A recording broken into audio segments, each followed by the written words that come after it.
Chapter 1, Chapter 1. Dark. An empty void.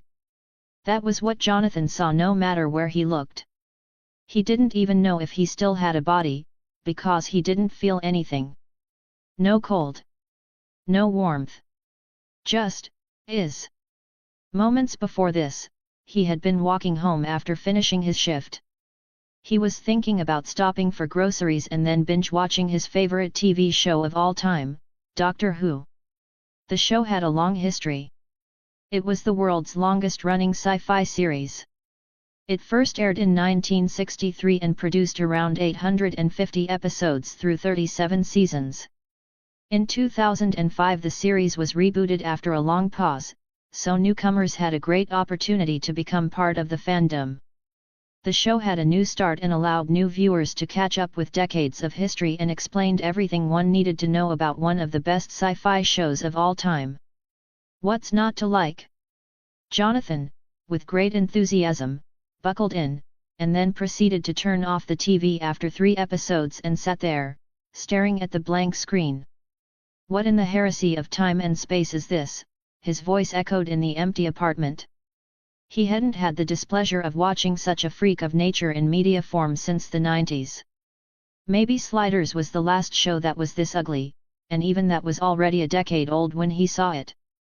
But even putting that aside, the show, in those 3 episodes, had shown him mannequins that came alive, man-eating trash cans, CGI spiders that reminded him of early 2000s games, and farting people. His stomach couldn't take it. The first meeting and first breakup came and went, and he said his goodbye. Then, when no one was looking, 15 years passed, and the world met an unidentifiable thing from an unknown origin that forced people to stay inside their homes for 2 years. With literally nothing better to do, after watching every movie and TV show on his hard DR on his streaming platform twice and reading every book on his e-book reader, which were legally sourced, he decided to finally give the show another chance. He made the decision he was going to watch every minute of it, because if that didn't kill him, his boredom would. In 2020 came the 12-season marathon of Doctor Who. It was tightly packed. It turned out this was the type of show that would try everything in its power to push people away in the beginning, but if you were patient, you'd have an experience so special it would be a great shame to miss it. Yes. He had been wrong. Fast forward to 2025, he was walking home from the grocery store, unable to decide which of the classic era runs he was going to binge on the weekend, since he had consumed almost everything modern DW could offer, when he saw an ignorant teenager crossing the road, eyes glued to his phone, not noticing he was stepping in front of a bus coming down the street. He, without even having the opportunity to really think about the situation, dropped his bag that contained his dinner and rushed toward the boy, pushing him out of harm's way, not realizing that while the youth was now safe, he had taken his place in danger. His last sight in life was 2 headlights coming his way at an alarming speed before everything went dark. The same dark he was in now. "Hello?" Jonathan asked the void. "Can anybody hear me?" "Yes." "Whoa, who said that?" Jonathan asked, his voice alarmed. "Is anybody there?" "Yes." "Oh. Hello. Hello. Do you know where you are? Do you know what happened?" I'm. Yes. I'm dead." "Yes. I'm dead." Indeed. "I died." "Yes. I see. I'm dead." "I'm dead," Jonathan mumbled aloud, processing the new information. Then he paused suddenly and asked the voice, "Is he all right?" "That boy?" "Yes," the voice answered. "You successfully saved his life, sacrificing your own in the process. That is commendable. You ought to be proud of yourself. There's no greater love than giving your own life for someone else." "Right." Jonathan could only muster a one-word response before he started thinking about his life. His family, his friends, colleagues, neighbors. His cat. It was over. The end. What now? You had a worthy life. You lived with integrity and kindness. You worked hard, kept your word, and treated others with respect. You loved and were loved. You left the world better than you found it, and those who know you will carry your warmth, humor, and example in their hearts. If Jonathan still had a body, he would probably have wept a little. He didn't know who or what this entity was, but it was clear it knew everything that happened in his life. While he never liked to boast, Jonathan would be lying if he said it didn't fill him with joy that his efforts had been recognized. A man probably couldn't have a greater honor than that. Which is why you have been chosen. That sentence pulled Jonathan out of his thoughts. Chosen? For what? You are a good person. So according to the rules of reincarnation, you are allowed to have an opinion about your next life. Opinion? What the hell does that even mean? You can influence your next life. Where you want to be reborn and what background you want to have. Wait, what? You can do that? Yes. Wait. You're saying I can choose which world I'll be reborn into? And who I want to be? I can just tell you that and you will do it. Yes. Oh, okay, can you please give me a bit of time? I need to think about this. Yes. Okay. This is okay, let's do this. Which universe? I can choose any? He said that, didn't he? I can choose any. Marvel? God no. DC? Same. Too complicated. Too many authors with their own headcanon. Those universes must be a mess to live in. But then, oh. Can I choose the Doctor Who universe? Is that a no? Yes. Oh.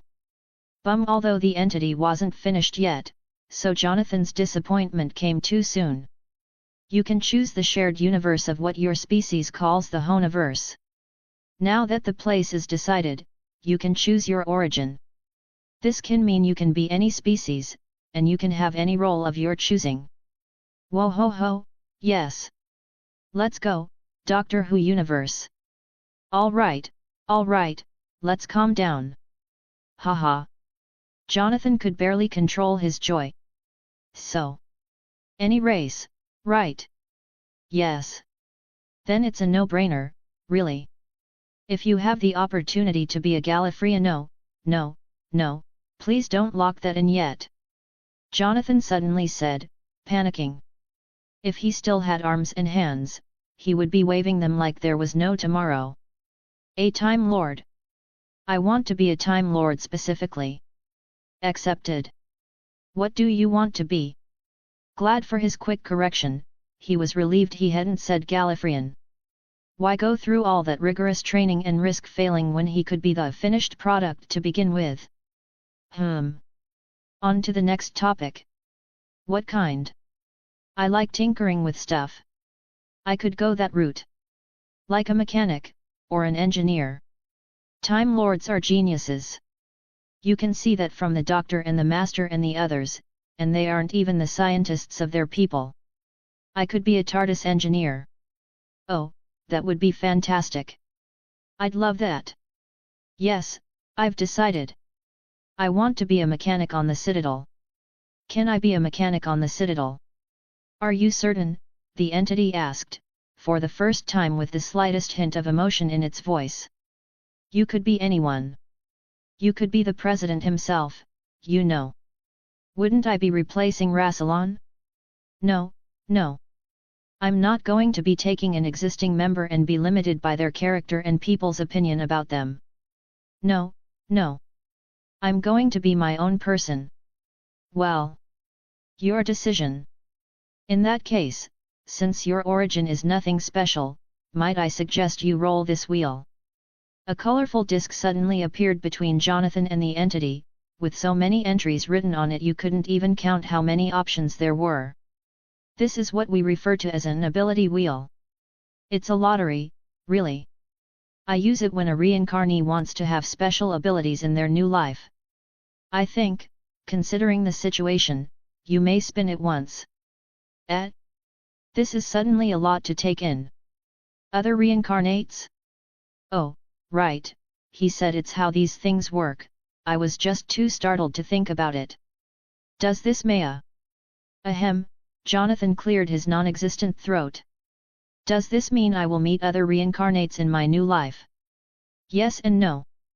Infinite universes, with infinite versions of an infinite number of people getting reincarnated.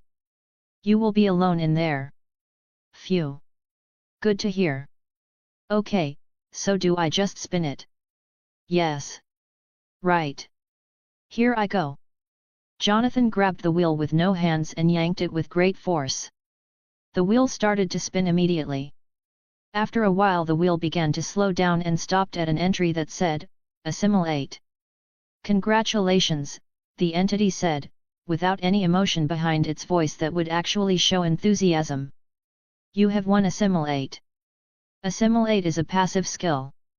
It allows you to process information at a heightened rate, allowing you to learn skills faster than what is considered average for your species standard. You chose a Time Lord previously. They are considered to be one of the smartest races, and your learning capability will be exceptional even among them. Whoa, isn't that really good? Yes. Now that we're done, you're ready to go. Wait, already? I have so many quests. Please note that, due to the circumstances of your chosen origin, you will arrive in this universe as a refugee after the Time War, whose memories and race have been sealed by a chameleon arch. You will be sent to 21st century Earth, where your fob watch will call you once you're ready. Wait, wah. Please note this is necessary to help your new identity be better integrated into this universe. Thank you, and good luck. May you find your worth in your new life.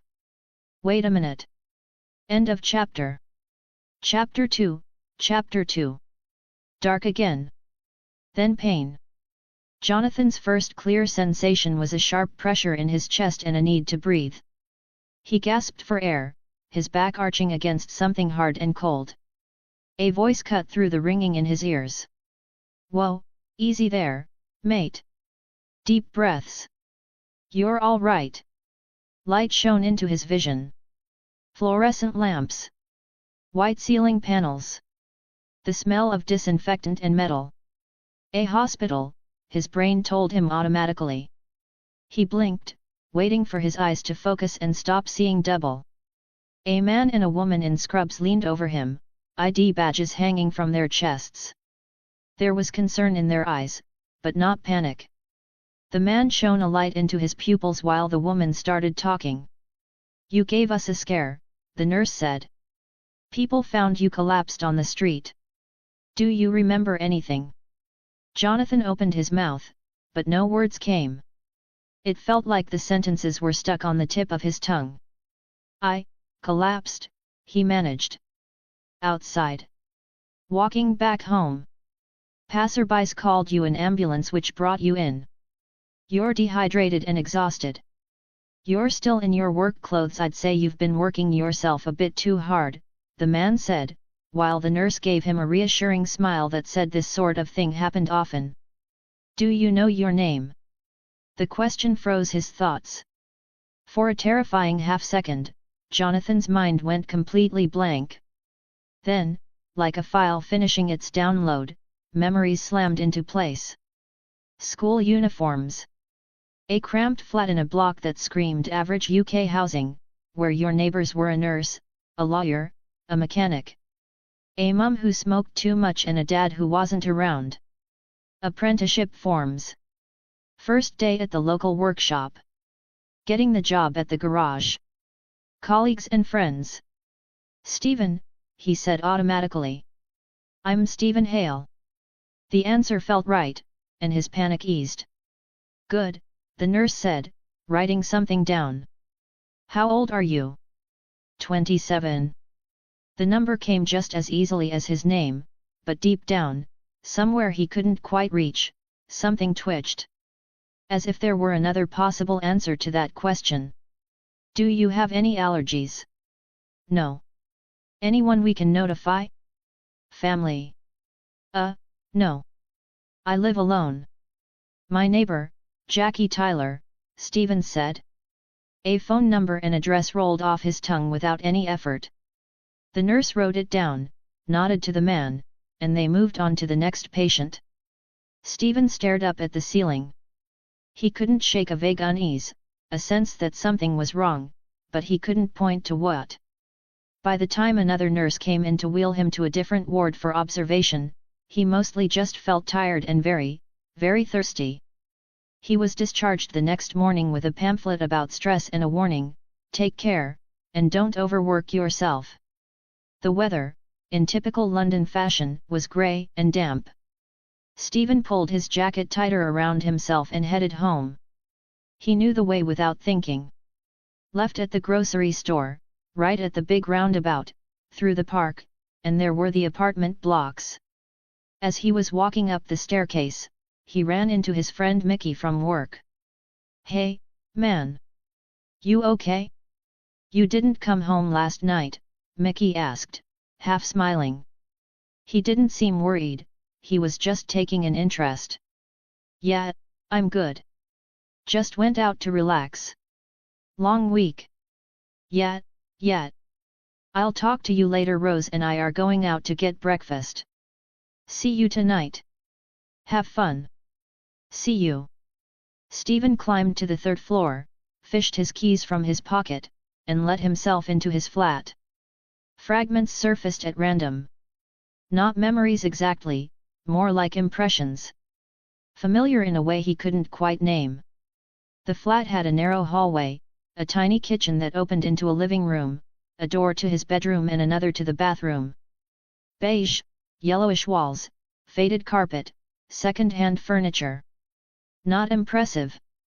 But it was his. Stephen dropped his bag next to his tools on the floor. Something small in his pocket bumped against his hand. Frowning, he pulled it out. His pocket watch. It didn't open and it didn't work, but he couldn't help keeping it on him at all times. The metal casing was dull, more grey than silver, edged with faint circles and lines that formed cool-looking patterns if you stared long enough. No maker's mark. No logo. He tried to remember where he'd got it. A gift? An heirloom? Something he'd found in a shop? Nothing clear came. Just a vague sense that it was important, and that he definitely shouldn't throw it away. He set the watch on the coffee table, took off his shoes and jacket, and fell onto the sofa, drifting into sleep almost immediately. Weeks passed. He lived his ordinary life like anyone else. Go to work in the morning, fix cars all day, come home, hang out with Mickey and Rose, fix whatever broke in the neighbors' flats.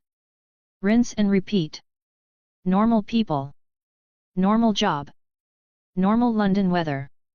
If he ignored the way he kept fixing things he'd never technically been trained on.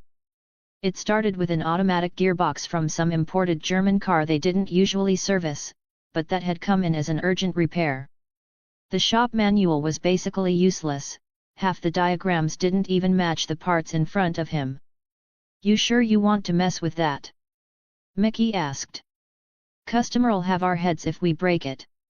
Stephen stared at the open casing, something clicking in his head. He shouldn't have understood what the arrangement of gears meant, but he did. Not as words or formulas, just a clear certainty, this goes here, that's worn out, that's misaligned, that's wrong. Yeah, it's fine, he said. Gimme an hour. After 40 minutes, the car rolled out of the garage into the parking lot, purring. It became a pattern. Electronics, engines, diagnostic software that hadn't been updated properly. If he looked at it long enough, he just knew what to do. Life went on. One day, on his day off, he was at Jackie's, fixing the television, when Rose came out of her bedroom looking miserable. Why are you at home? Stephen asked. Don't you have work? My work blew up, Rose said, annoyed. Didn't you watch the news? TV's broken. I'm fixing it as we speak, see? Stephen chuckled, gesturing at the open back of the set. Ugh! Rose threw up her hands and headed into the kitchen, where Jackie was making tea, and immediately started pestering her to take legal action against the company's negligence. There was a knock at the door. Rose went to answer it, and immediately exclaimed, "You!" A man's voice replied, cheerful and familiar even to someone who'd only heard it through a screen, "Hello." A moment later, Rose dragged a man in a leather jacket into the living room, where Stephen was crouched behind the television with a screwdriver in hand. Chapter 3. Chapter 3. They were standing in the living room. "What are you doing here?" asked the man in the leather jacket, confusion visible on his face. "I live here." Rose answered, just as confused. "Well, what do you do that for?" the man asked again, now looking like he was almost offended. "Because I do. And I'm only at home because someone blew up where I work it." Rose was now just as exasperated. Stephen was quietly working on the TV from the back, stealing glances as the two were arguing. You didn't get to watch drama like this very often, so he let himself watch. Apparently Jackie had the same idea, as she was half hidden behind the kitchen wall, peeking out while sipping her tea. "I must have got the wrong signal." The man was looking at a device in his hand. "You're not plastic, are you?" Then he knocked on Rose's head. "No, bonehead." "By then." He grinned and turned to leave, but was interrupted by Jackie, who was now standing behind him. "Who is it?" Jackie asked. "He was just leaving," answered Rose for him, clearly wanting to usher the man out. "Well, he's already here, might as well offer him coffee." "Might as well, thanks." The man stopped in his place with a smile on his face, "Just milk." While Rose, annoyed, went to the kitchen with Jackie, the man stayed in the living room, taking a look around. That was when he noticed Stephen, who just stood up from behind the TV. "Jackie," he shouted to the kitchen, "although it was unnecessary in such a small flat, the TV is done." "Thank you, you're an angel. Do you want to stay for breakfast?" "No, thank you. I should be going now." Stephen nodded and then turned to say goodbye to the stranger, who was silently staring at him with a look that could say 1,000 words. "Yes, quite right. Bye," was the only thing the man could muster, his hand between his back and a smile so obviously fake even to Stephen, who didn't even know the man, could see it. Stephen went to the kitchen to say his goodbyes, while the man stayed where he was, still staring at Stephen's back, deep in thought when he heard something rattle. Startled, he turned and looked toward the sound. Unseen by anyone else, a plastic arm on the sofa suddenly sprang to life and grabbed him by the throat. Rose came in from the kitchen with 2 mugs in her hands and noticed the man thrashing on the sofa, apparently wrestling with a mannequin hand that was choking him. "I told Mickey to chuck that out," Rose said as she put the mugs down on the table. "You're all the same. Give a man a plastic hand. Anyway, I don't even know your name." "Doctor, was it?"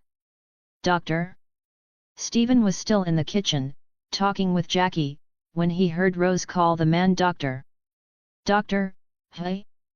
Why did that feel familiar? Like a déjà vu that wouldn't quite surface." He decided to go back to the living room, and just as he did, he saw this doctor manage to throw the arm off.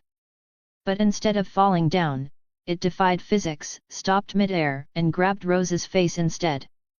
For a second Stephen froze. But for some unknown reason, a strong instinct rushed through him, as if he suddenly knew exactly what to do to fix this.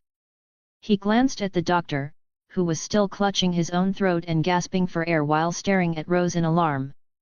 Then the doctor's eyes flicked to Stephen, who was already reaching for the sonic screwdriver lying on the floor, where it had landed when it was knocked from the doctor's hand.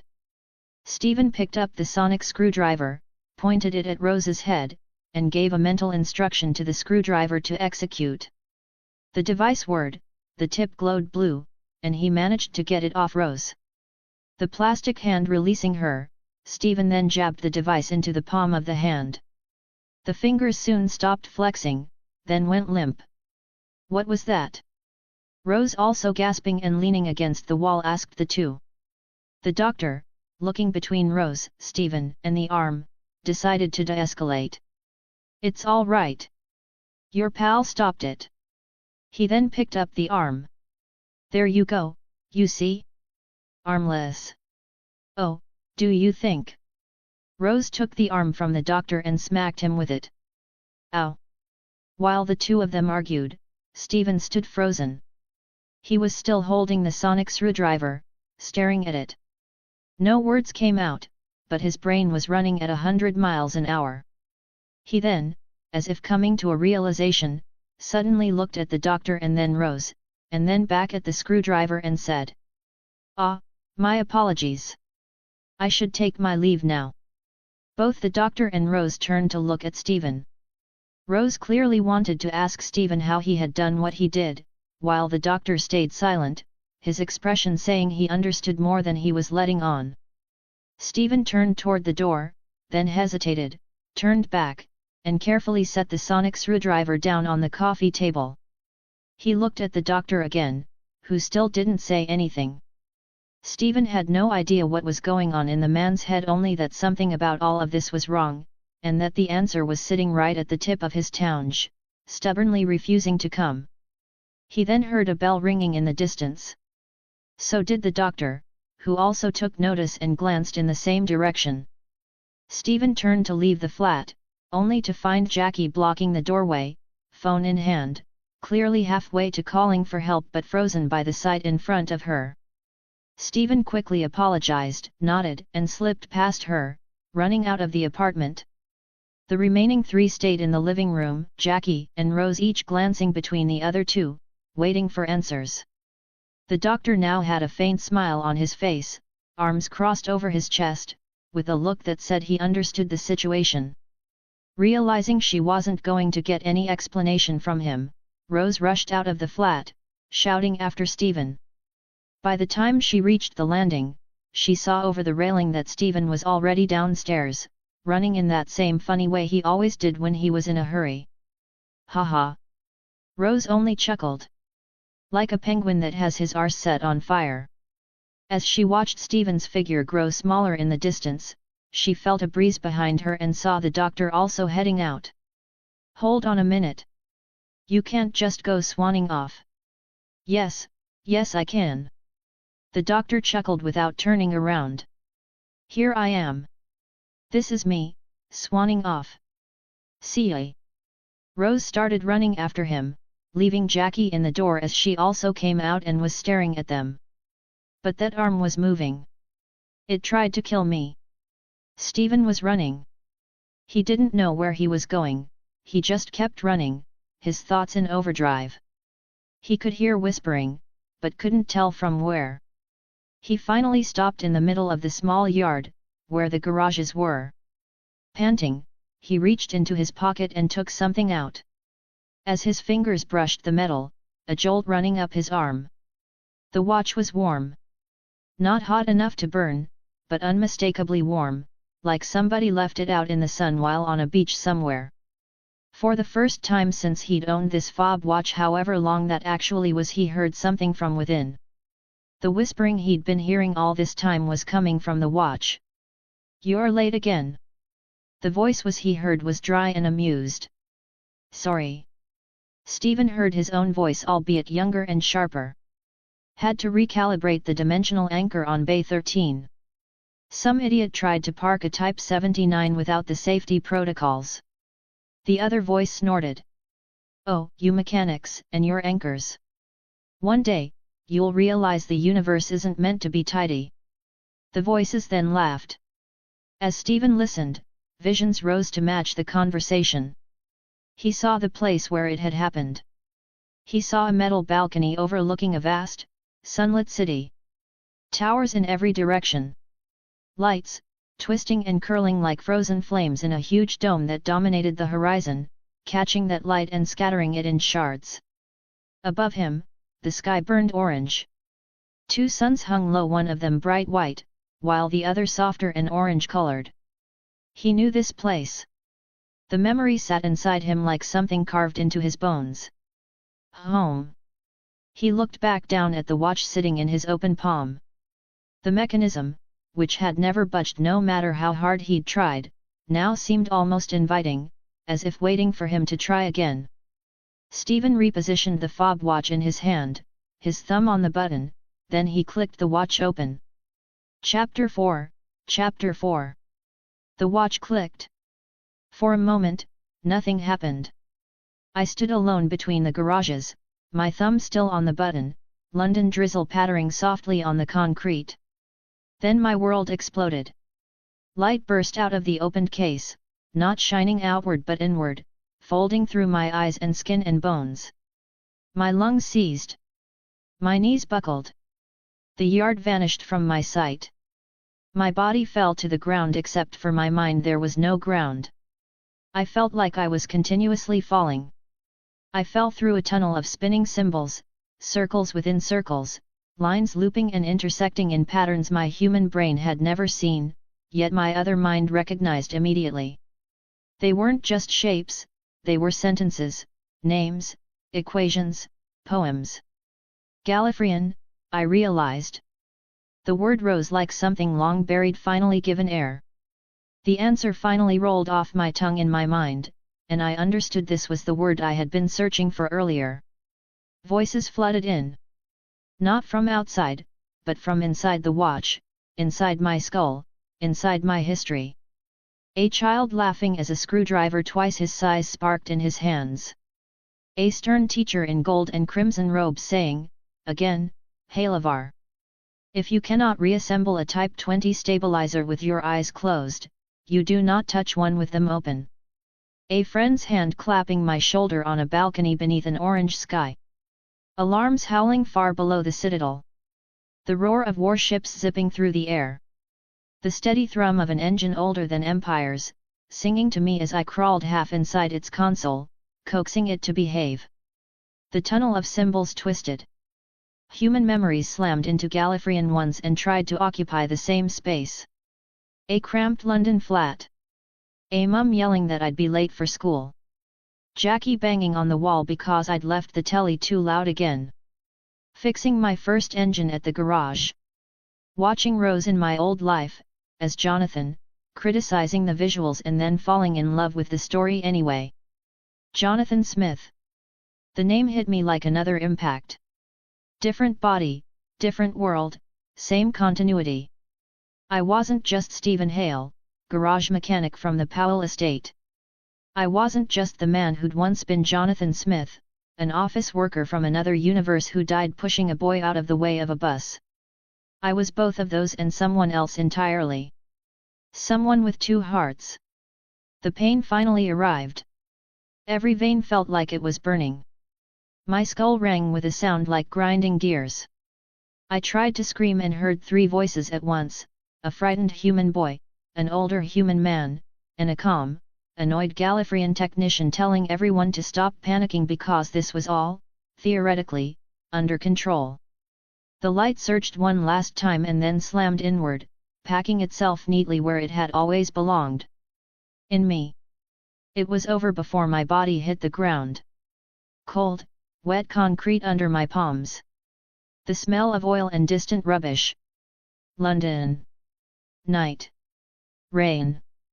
I lay there, gasping. My chest hammered. Ba-dum, ba-dum. Ba-dum, ba-dum. Two rhythms, not quite in sync, overlapping. I rolled onto my back and stared at the sky. It was the wrong color. I almost laughed. Of all the details, that was what my brain chose to focus on. Okay, I croaked. Okay. That happened.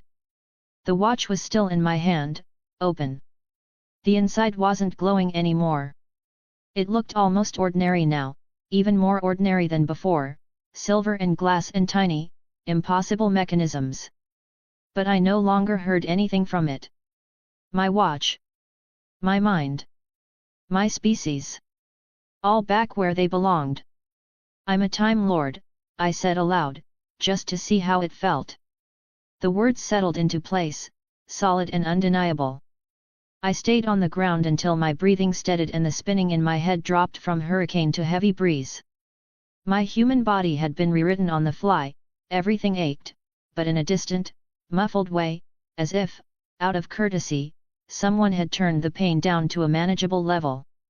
Eventually I pushed myself upright and sat with my back against one of the garage doors. Memories sorted themselves. Not neatly, nothing about war and exile and death was neat, but at least into piles big enough that I could put labels on them. Gallifrey. The Academy. The workshops under the Citadel where the real work was done while the Council argued above. Long nights elbow deep in broken time machines with other students who also preferred elbow grease to glory. The Time War. I remembered the beginning more clearly than the end. The first time a colleague didn't come back from a repair mission. The first time a TARDIS arrived home half melted and forever broken. The first time the sky over the Citadel changed from peaceful orange to bruised purple, streaked with enemy fire. And then running.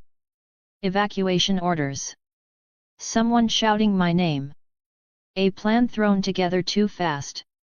A talk with a being in a place outside time, promising reincarnation, a second chance wrapped in rules and conditions. I pressed a hand to my forehead.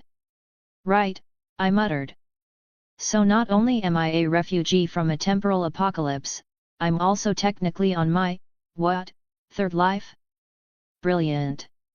And under all of that, like a quiet little note threaded through the chaos, the extra gift. Assimilate. I could feel it now, like a secondary process idling at the back of my mind, quietly analyzing everything I saw, heard, or touched. The reason fixing gearboxes and televisions had felt so easy. The reason human technology had slotted together in my head faster than any manual could keep up. On Gallifrey it had made me one of the quicker students in my year. On Earth, wearing a human brain, it had made me a minor genius in a small corner of London. With both sets of memories active, it purred like an engine warming up. Stephen, no, that was just the name I used here, closed the watch with a soft snap. Instantly, the whispering stopped. Not from the watch, those were in my mind now.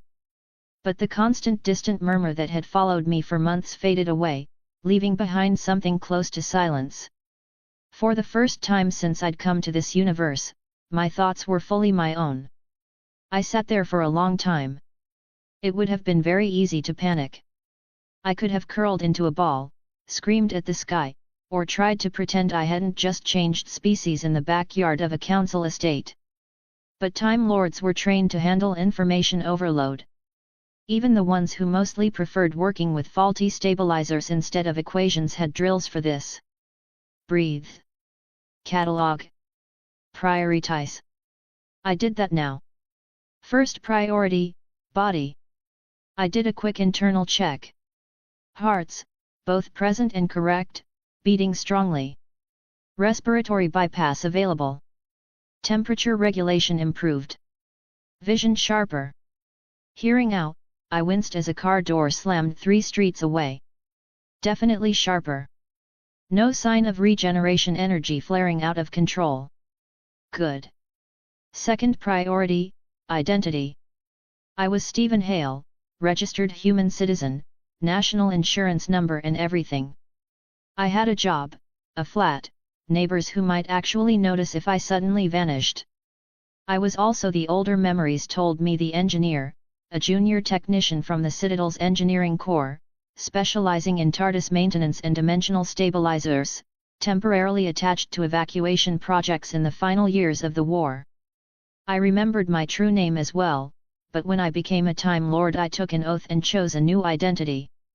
And before that, I'd been Jonathan Smith, from a world where Doctor Who was a TV show and Time Lords were a cool idea in somebody else's story. 3 lives. 1 mind. I could feel the potential for that to pull me in different directions. But right now, bizarrely, the different selves agreed on one thing. The Doctor is real. He's here. And I just pointed his own screwdriver at a killer mannequin hand like I'd been doing it for years. I groaned softly and let the back of my head thud against the metal door. Oh, that's going to be fun to explain. Although, judging by the look on his face, he'd probably already connected the dots and simply left me be out of, what, respect for privacy? Very kind of him, I guess. Third priority, situation. I replayed the last hour as calmly as I could. Autumn attack and workplace explosion. Rose had told me her workplace had blown up. Plastic arm trying to strangle the doctor and then Rose. The doctor. In my Gallifreyan memories, the doctor existed as a sort of half-myth, the madman who stole a Type 40 and ran away, the troublemaker teachers used as a cautionary tale. In Jonathan's memories, the doctor was a beloved character on a screen. In my life as the engineer hiding as Stephen, he was now a man in a leather jacket who'd looked at me with quiet recognition when Stephen instinctively used a sonic screwdriver. And, if Jonathan's knowledge of the show was accurate, tonight or tomorrow some very bad things were going to happen under the London Eye. Bad things that the doctor would fix. That he had to fix. That he had always fixed. Which raised the big question. How much was I allowed to interfere? I remembered the entity's last words before shoving me into this universe. Please note this is necessary to help your new identity be better integrated in this universe. May you find your worth in your new life. Well, that wasn't exactly a detailed mission statement. But there had been more. As a Time Lord, I knew about fixed points, about not tearing the story apart just because you knew the next page. Jonathan, of course, knew time travel shouldn't be this simple. The butterfly effect tells us that even just placing a simple object in another place can vastly change history's outcome. But he also knew that this rule was implemented by writers to tell viewers more interesting stories. Besides, Time Lords are the professionals. If they say it's fine, it probably is fine. So I suspected that if I tried to rewrite major events, the universe would push back hard. But everything else? Fair game. Fine, I said quietly to the empty yard. I won't steal the plot. But I am not just going to sit and do nothing either. I was a mechanic. I fixed things. I didn't have to be the hero of the story to stop a few gears from jamming. But I sure as hell wasn't going to sit around and let certain tragedies happen when I could change them. By the time I stood up, my legs felt steadier. My mind had gone from screaming vortex to overcrowded but manageable office. I slipped the watch into my pocket. It settled there with a reassuring weight. As I stepped out from between the garages, I automatically tested my new senses. Distance, angles, the faint threads of temporal energy that clung to the air after the doctor had been nearby. There. A direction, faint but traceable, leading away from the estate toward the city center. I could follow it. I glanced down at myself: work boots, worn t-shirt, cargo pants still smudged with grease from the garage, and thought about showing up wherever the doctor was going next. Hello, yes, I'm your traumatized neighbor who just broke open his own mind. By the way, I used to fix TARDIS for a living, please don't ask too many questions. Haha. No. I needed a moment to process before throwing myself into the doctor's orbit. And the doctor, if the timeline held, already had his hands full with living shop dummies and a hungry plastic monster under a tourist attraction. Instead, I turned in the opposite direction and started walking. Not toward home. Not toward the garage. Toward the railway arches where, in my Jonathan memories, I knew a certain blue box would eventually materialize again after tonight's crisis. As for the exact location, thanks to Stephen's memories, I knew London like the back of my hand. I wouldn't interfere with the resolution of the Nessany mess. That belonged to Rose and the doctor. A common mistake is that protagonists act like they are the only competent person around and the rest of the cast becomes inexplicably incompetent. I had left the doctor and Rose very early in the story, so the rest of the plot had a really good chance of happening exactly as it did in the show. Although this is the real world now. How can I be so certain nothing will go wrong? Decisions, decisions. I supposed I could be nearby. I could watch, learn, and decide what kind of Time Lord I wanted to be in this life before jumping in feet first. I could prepare. Assimilate purred approvingly at the back of my mind. Chapter 5. Chapter 5.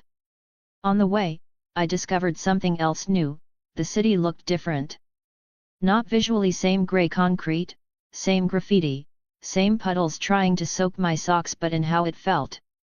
I could sense where time was thin and thick, where events had piled up over each other like layers of paint. Street corners that hummed with decision points. Patches of air that tingled as if a ship had once landed there, or would. London was messy, but it was alive. Honestly, I liked it. I also discovered that I could walk faster without feeling tired. Time Lord physiology for the win, I guess. Combined with some very efficient shortcuts that I didn't remember learning but had apparently walked 100 times in other branch lines of history, I reached the area near the Thames far earlier than any bus could have carried me. That's also interesting. Now that I think about it, the doctor always knew exactly where he was supposed to go. Well, frankly that was probably just lazy writing from the scriptwriters, but it could also mean that Time Lords just simply know where to go thanks to their connection to the time vortex. By then, the sky was dark and scattered with light pollution. The London Eye loomed in the distance, its circle lit like a watch dial. That's such an obvious antenna. Frankly, I can feel the electromagnetic waves coming from it. How did the doctor not feel it too? Or maybe I'm just better suited for these things. Ah, so many questions, so few answers. I stayed away from it. That was where the Nessani consciousness would be confronted. And I'm not going to be present there. What would I even do? I have nothing on me. Even the doctor is more armed, despite only carrying a screwdriver and a piece of funny paper. Instead, I found a quiet spot under a railway bridge, out of the way of cameras and bored late-night pedestrians, and leaned against a pillar. From here, I could already feel the storm. Waves of plastic-borne energy, Nessani control signals, the sharp, bright pulse of the TARDIS engine as it fought back. The doctor's presence was like a jagged line across it all, angry, grieving, determined. Rose's was smaller but no less fierce, a human-shaped spike of courage. Weird how I can just feel all these things like a newfound sixth sense. I closed my eyes and just listened. Not to words, but to the patterns. This, I thought, is the universe I asked for. I'd wanted the Whoniverse because it was wild and ridiculous and full of people who kept trying even when everything broke. Now I was standing in it, hearts beating in time with a fight under a giant tourist attraction, and realized that wanting was easy. Living in it was the part that mattered. I stayed there until the storm disappeared. What storm? Well, this storm of Informa? No. This. I don't know how to put it. Wibbly wobbly, timmy-wimey. That's actually a surprisingly accurate way of putting it. Ha. Anyway, it ended. Not with a bang in my senses but more like a dull, tired sigh. The Nessani signal snapped, the plastic web across the city went silent, and the TARDIS line flared bright with survival. I let out a breath I didn't know I'd been holding. A minute later, I heard the familiar grinding, wheezing sound echo faintly through the night closer than before. The TARDIS was moving. It simultaneously sounded exciting and painful. It's like when you're sitting in your pal's car, who doesn't know how to drive stick, and you're just silently sitting in the passenger seat, cringing at the sounds that poor car's making. The TARDIS finished dematerializing. I didn't try to approach yet. I stayed where I was, deciding I would act if the situation needed it. The TARDIS looked exactly like the prop I remembered from TV and completely different at the same time. On the outside, police box. Solid, blue, a little scuffed. On the inside I could feel it. She was huge, wounded, and wary. She felt me too. For a second, her presence flared, probing. Not words, not music, more like a tone shift. Surprise? Curiosity? A faint recognition of something similar to herself wrapped up in human skin. "Hello," I whispered under my breath. "Don't mind me. Just checking in." The door opened. Mickey rushed out first, panic all over his entire body. Rose followed, still in her hoodie and jeans, looking around the street with wide eyes. Finally the doctor stepped out, hands in his jacket pockets, watching her rather than the surroundings. Rose goes over to Mickey, who is trying to hide behind a pallet. The doctor stays in the doorway of the TARDIS. "A fat lot of good you were." Rose accuses the doctor. "Nesany consciousness? Easy." The doctor replied to her in a confidence that implied he just saved the day. "You were useless in there. You'd be dead if it wasn't for me." Rose shot back in a way the doctor decided to agree. "Yes, I would. Thank you. Right then, I'll be off, unless, I don't know, you could come with me," the doctor suddenly said. When Rose didn't say anything he continued. "This box isn't just a London hopper, you know. It goes anywhere in the universe free of charge." "Don't!" Mickey suddenly interrupted, shouting. "He's an alien. He's a thing." The doctor, seemingly taking a mock offense, replied. "Well, he's not invited. What do you think? You could stay here, fill your life with work and food and sleep. Or you could go anywhere." The offer given was seemingly taking an effect as Rose was deep in thought. "Is it always this dangerous? Yet. Wait here." Then Rose suddenly ran away, back towards her home with a smile on her face. Mickey, before taking a last glance at the doctor, also ran after her, shouting her name and asking her to wait for him. I watched from the shadows as the doctor leaned against the door, staring into the middle distance with that same thoughtful expression he'd worn in Jackie's living room. "He's not going to acknowledge my presence, is he?" I want to be offended. On impulse, I stepped out in front of the TARDIS, face to face with the doctor. The doctor's head snapped up immediately, gaze locking onto me as if he'd been expecting this. "Played me, huh?" Well, for several long seconds, neither of us spoke. I decided to speak first as I realized we were just being childish and we'd never get anywhere if things stayed like this. So I put on a gentle smile that hopefully portrayed confidence. "Hello," I said. "We met earlier. Plastic arm. Screaming. All that. I borrowed something of yours." The doctor's eyes flicked down, taking me in my posture, the new look in my eyes that hadn't been there in the morning. "Yeah," the doctor said slowly. "I noticed." His gaze shifted, sharpened. "Double heartbeat," he added, almost casually. "That's new too." "Yeah," I admitted. "Long story. Time Lord story." The doctor didn't move for a moment. Then he pushed off the door and took one step closer, just inside the pool of light spilling from a street lamp. "Funny thing," he said softly. "Far as I knew, I was the last." There was no answer to that didn't hurt. I met his eyes. "I was meant to be gone," I said. "Evacuation project. Emergency reincarnation, long way off the main board. The engineers thought it was clever at the time." I gave a humorless little smile. "Turns out we were right and wrong at the same time." "The engineers', the doctor asked. "TARDIS core. Maintenance, diagnostics, the lot." Stephen tapped his temple lightly.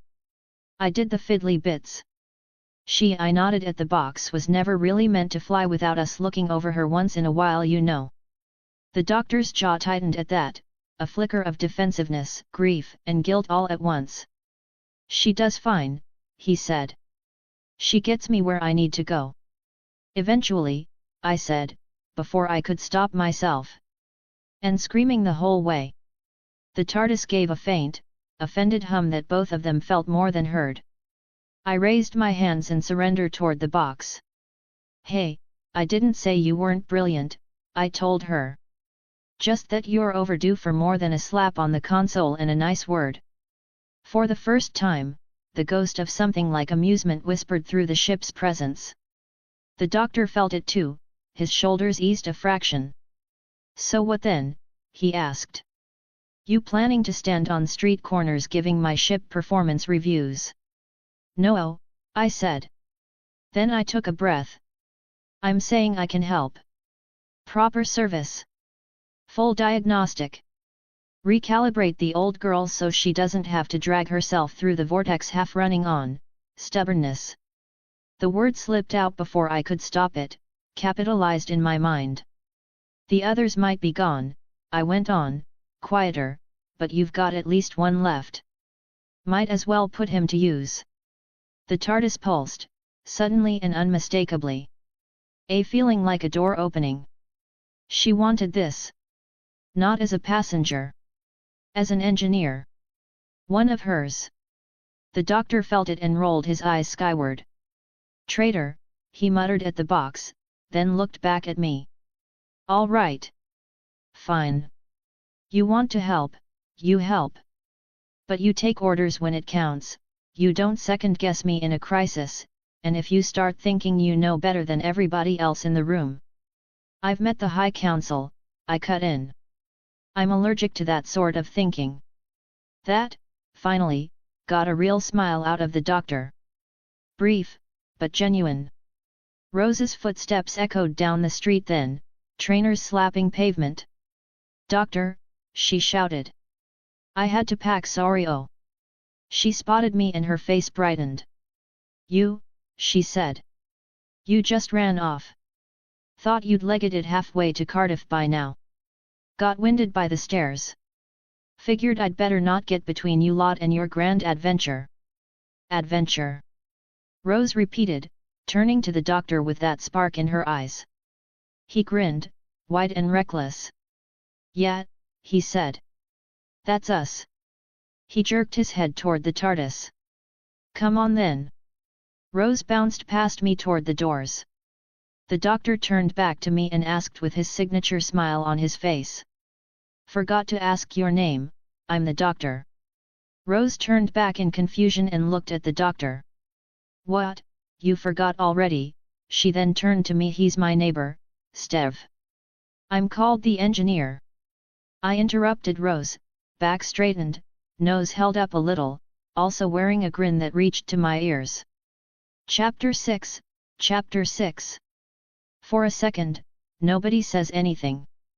Rose is half turned toward me in the doorway, brow furrowed. The doctor's eyebrows are trying not to laugh. The TARDIS hums like she's holding hers as well. I'm called the engineer. The words leave my mouth and hang in the air while I wait for Rose to process them. Back straight, chin up, stupid grin on my face like I've just confidently handed in the wrong answer on my state exam. Rose blinks. You're what now? The engineer, I repeat, a bit calmer this time. I'm the same as him. I indicate with my head towards the doctor. Long story. I was just, on a holiday, if you would. The doctor lets out a short, sharp laugh. Oh, that's just brilliant, he says. The doctor and the engineer. That's not going to confuse anyone at all. Only if someone breaks something, I say. Then you fix the people, I fix the ship. Division of labor. The TARDIS gives a pleased little pulse at that. Of the three of us, I'm the only one who actually flinches. Rose looks between us, mouth open. Right, she says slowly. Okay. So basically I have two space weirdos for myself. Yeah, why not? She mumbles the last part to herself while looking down. Then, to my mild surprise, she just sticks her hand out. Nice to meet you. Engineer. Likewise, I say, shaking it. Good, she says. Shouting oi, engineer, across the estate will need some getting used to. But good. The doctor claps his hands once. Sorted. Name's done. Come on then, you two, before I change my mind. He steps back into the TARDIS. Rose follows, bouncing on her toes, excitement back on her face. I take one last look at where I spent my last 27 years, even if most of those were just memory: the bricks, the stairwells, the patchy lights, every version of my old life mixed together, and then I step inside. The console room honestly hits me like a punch. On TV it always looked a little like a dressed set, lots of interesting bits, without much context. Mostly there for the it looks cool, I guess factor. In my Time Lord memories, however, it was all clean lines and organized chaos. But this is neither. The coral-like supports curve up and outward, holding the ceiling like a forest holding up the sky. The floor dips and rises, giving it elevation. Cables dangle. Panels don't match. Half the components look like they've been scavenged from scrapyards scattered across at least 3 galaxies and 1 B&Q. The time rotor rises and falls in the center, its light reflecting off everything. And underneath all of that, I feel her. Old. Hurt. Proud. Stubbornly alive. I don't even realize I've moved until my hand is on the console. I whisper, more to her than to myself.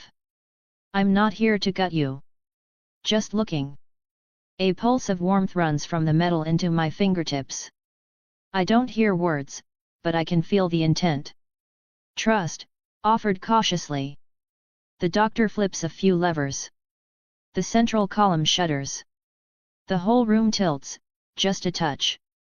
The way she reacts makes something in my chest clench. Careful, I say, before I can stop myself. He looks up. Sorry, I add quickly. She's running hot on column 6. You lean on it like that, you'll rattle the whole drive stack. He squints at me. You can tell that from one little wobble, can you? Yes, I say. And from the way she's whining at me. The TARDIS gives another pointed hum. Rose frowns. She's whining. He hears her more clearly than most. The doctor says, then, to me, fine. Show me.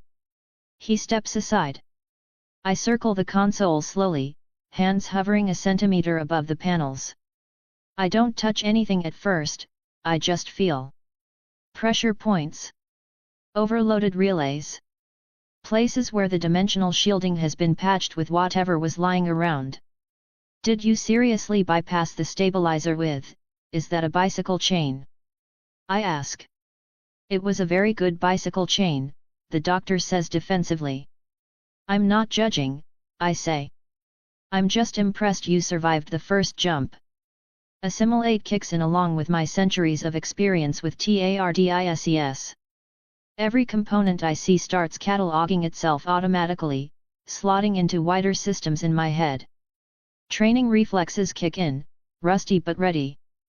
I pick one small, non-critical dial, twist it half a notch, and flip a toggle. The faint vibration under my feet smooths out. Rose grabs the nearest support. Is that safe? Safer than it was 5 seconds ago, I say. I'm not touching the flight path. Just reducing the amount of screaming in the engines. The TARDIS answers with a low, pleased hum. The doctor's eyes flick to the monitors. Whatever he sees there makes his mouth tighten, then relax. Not bad, he says. For a first poke. I only respond with a wide smile. So you two are like, what, co-workers, she asks. From the same place. Something like that, I say. He ran away. I stayed. Then everything exploded and now we've swapped. She squints at me, clearly thinking that doesn't answer anything, but instead gives more questions. What's Gallifrey like? Orange sky. Silver trees. Towers and domes and arguing idiots in fancy collars. Children playing in courtyards that would later become target maps. Complicated, I say. I'll tell you about it when I've worked out how much of it isn't just ghosts. The doctor's shoulders twitch, just once. He doesn't look up from the console. Right, he says loudly. Rose Tyler. Where do you want to go? She jumps. What, now? Yes, now, he says. Forward or backward? What do you think? She bites her lip. Forward, she says. All the way. Of course she does, I think. Far future it is then, the doctor says, grinning. He starts working the controls properly now. The time rotor picks up speed. The hum beneath us rises. I step back, giving him room, but I stay close enough to reach a couple of stabilizers when they start to complain. He gives me a look once or twice when I adjust something. He doesn't tell me to stop. Rose clings to a rail, laughing, hair whipping around her face as the room shudders, then settles. Where are we going? She shouts over the noise. End of the world, he shouts back. Hold on. The end of the world. Cassandra. The Forest of Cheam. Platform 1. The sun swallowing the earth. I'm still focusing on the console. I don't even know how much I want to interfere, or if I should even interfere at all. For now, one thing at a time. The TARDIS lurches once, then glides. The sound of the engines shifts from raw grinding to a smoother, more confident rhythm. She likes having someone on the other side of the controls who speaks her language. So does he, if the way his hands start falling into an easier pattern is anything to go by. A few minutes later, the time rotor slows. The rising and falling light steadies. We're here, the doctor says, more quietly now. He flips a lever. The main doors click. Year 5.5/Apple/26, he says, looking way too pleased with himself. 5 billion years in your future. Give or take a couple of weeks. Rose stares at him. What? End of the world, he says again. You want it all the way. That's all the way. She looks at the doors, then at him, then at me. Is he serious? Annoyingly, I say. Yes. Come on, the doctor says, already heading for the doors. Last day of Earth. You'll love it. He throws the doors open. Warm light floods in. I feel the TARDIS nudge me in the back, as if to say, well? Yet, I mutter. I'm coming. He steps out first. Rose hesitates, then follows. I put my hand briefly on the console. We'll do a proper service later, I tell her under my breath. Full workup. Promise. She answers with a soft, contented hum that settles my hearts. Then I follow them out, into the future. The air on platform 1 tastes filtered and too clean, like air that's been edited. Rose stops dead as soon as she sees the viewing window. Earth hangs below us, blue and white and small, suspended in black. It's wrong, seeing it from above when I grew up under that sky. It's wrong and it's beautiful. That's home, she whispers. Yeah, I say quietly. Behind us, machinery hums. Doors slide. Alien voices murmur. The doctor bounces on his heels like a child at Christmas. Welcome to Platform 1, he says. Host of the greatest show in the galaxy. The day the sun expands and swallows the earth. And we've got front row tickets. Rose turns slowly, taking in the room. Blue-clad staff. Heat shields. Big red do not touch panels. The whole thing looks exactly like the episode did and also more real, more detailed, more alive. I can feel the heat in the distance, like a low drumbeat. I can also feel a lot of systems on this station that would not pass Gallifreyan safety checks. Right, I say under my breath, scanning the room. Note to self, try not to get killed by a cheap thermostat. What was that? Rose asks. Nothing, I say. Just engineer paranoia. The doctor is already walking toward the steward. Introductions start, papers flash, psychic credit cards swipe. I let him handle the talking. My job is different. I lean casually on a railing. Bad things are coming later. Spiders in vents, sabotage, Cassandra's stunt. I know all of that. The question is not whether I remember. It's what I intend to do about it. I watch Rose press her palm to the glass, earth reflecting in her eyes. I watch the doctor watch her, something complicated flickering across his face. I feel the TARDIS at my back, far behind us, anchored and listening. I came here to be a mechanic, not a protagonist. To fix the ship, not hijack the story. But I'm here now. Okay, I think, mostly to myself. End of the world. Let's see how much I can save without breaking anything that's meant to happen. Assimilate purrs, picking up new details: alien technology, heat patterns, security systems, familiar faces from a TV episode turned real. The engineer gets to work. Chapter 7, Chapter 7. The reception line felt like walking through a convention someone had thrown at the heat death of home. Aliens of every shape and texture crowded platform 1. Some were shimmering, others floating, some wrapped in silk or suspended in tanks.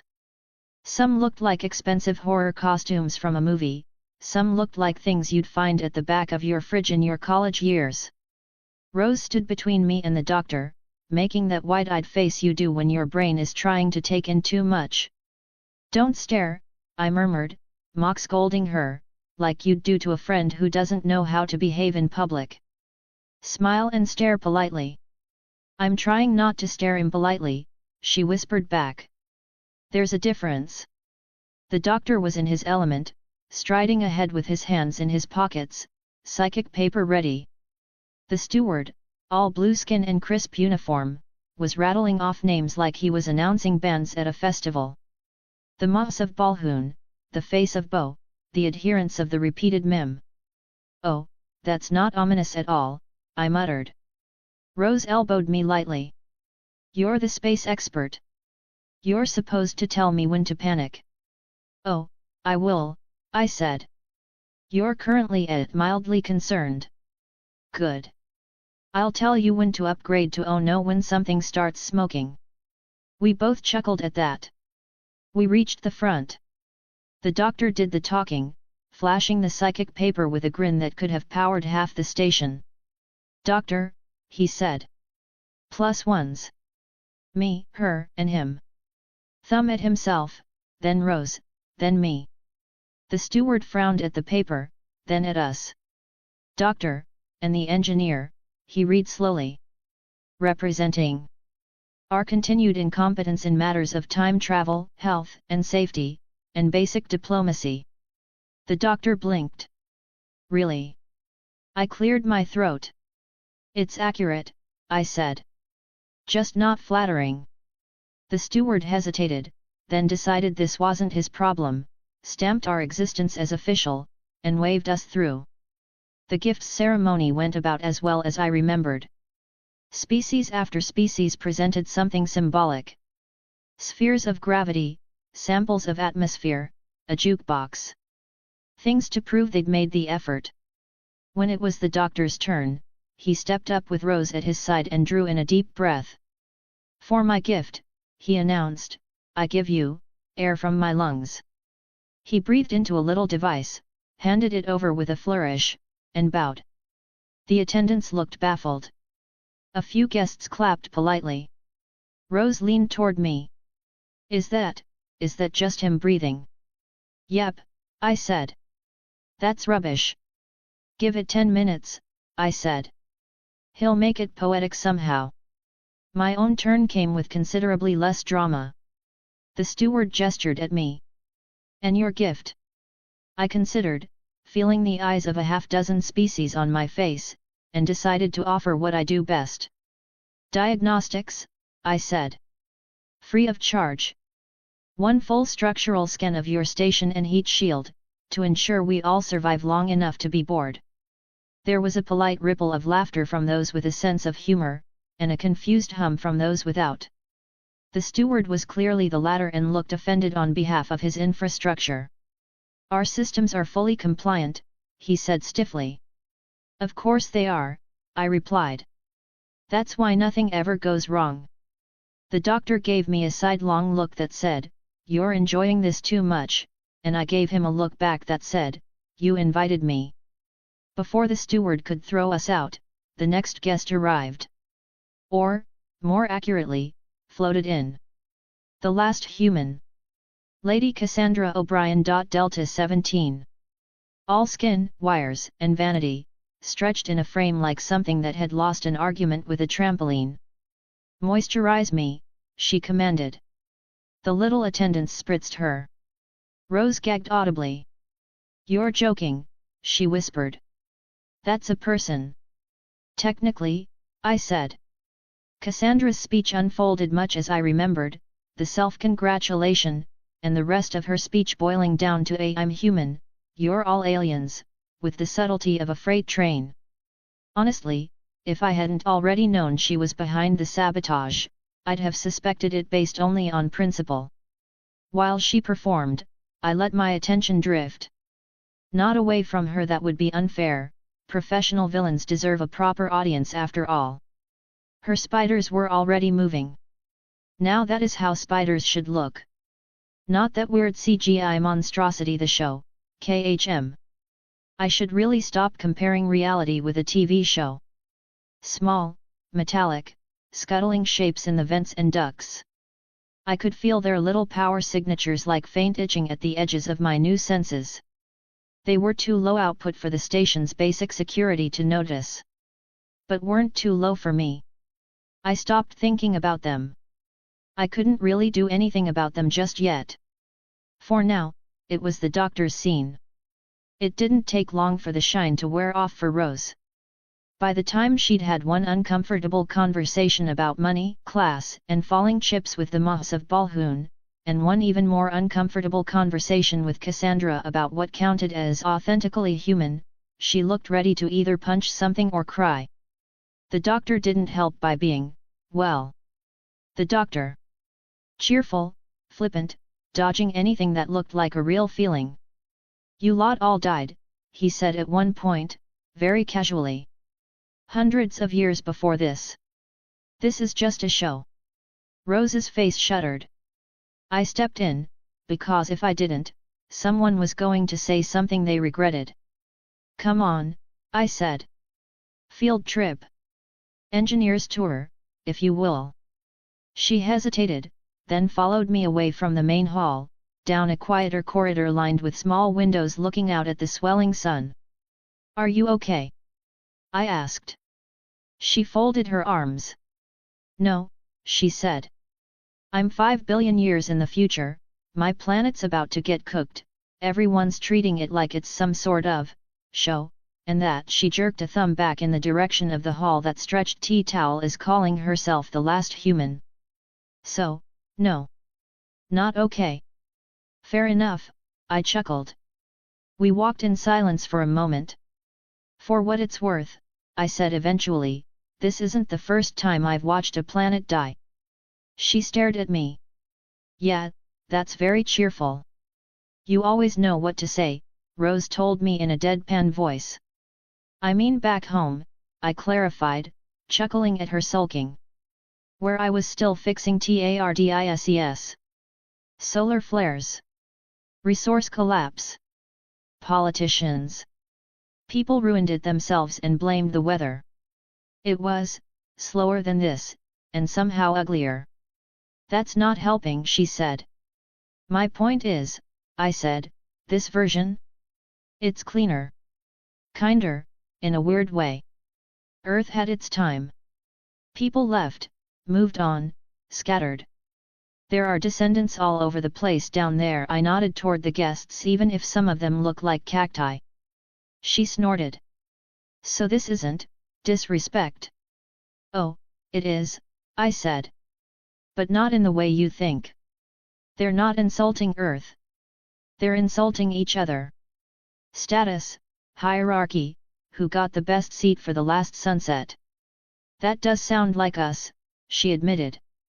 We watched the planet turn for a few seconds. Okay, she said. Okay. End of the world, then.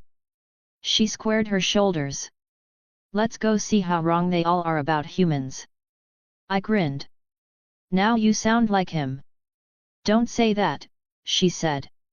One of him is enough. We headed back. The first explosion was small. A little shudder under our feet. A flicker in the lights. A warning bleep from a console none of the stewards were quite fast enough to reach. Then the second came, bigger and closer, and the station did that horrible thing where it pretends everything is fine while telling you through 100 tiny details that nothing is. The doctor was already moving. Something's wrong with the shield, he snapped, eyes flicking across readouts. It shouldn't be this hot on the inside, not yet. I could feel it too, far below us, a key junction overloading, heat bleeding into places it had no business being. At the same time, a smaller alarm pinged at the edge of my awareness. Spiders. Lots of them. Converging on a particular maintenance hub. He went for the big problem. I went for the small ones. Doctor, I said, you take the steward and Jabe, follow the heat trail. I'll go see what's eating your wiring. You sure? Rose asked. Spiders and vents, I said. That's my level. The doctor gave me a look that was half question, half warning. Don't get killed, he said. That's the plan, I replied. You either. Then we ran in opposite directions. The maintenance hub looked exactly like the sort of place people would imagine it looked, lots of metal grills, low lighting, and awkward access angles. By the time I got there, 3 of the service staff were already inside, panicking over blank and flickering screens. A 4th lay on the floor with a scorch mark on his chest, unmoving. Out, I said, skidding to a halt in the doorway. All of you. Now. We have to repair the filters, one protested. The stewardship is already on fire, I snapped. You've got sabotage in your control systems. Those little robots in the ceiling. I pointed towards the ceiling. I believe they're not standard issue. As if on cue, a spider dropped from a vent onto a panel and started skittering across it. The staff screamed and bolted. Good. I stepped in, shut the door behind them, and locked it. Okay, I said to nobody, rolling up my sleeves. Come at me, you cheap murder Roombas. There were at least a dozen of them crawling around the room, pressing little legs into ports and connector points. Taken one at a time, they weren't much. Altogether, they were punching holes in the station's safeguards.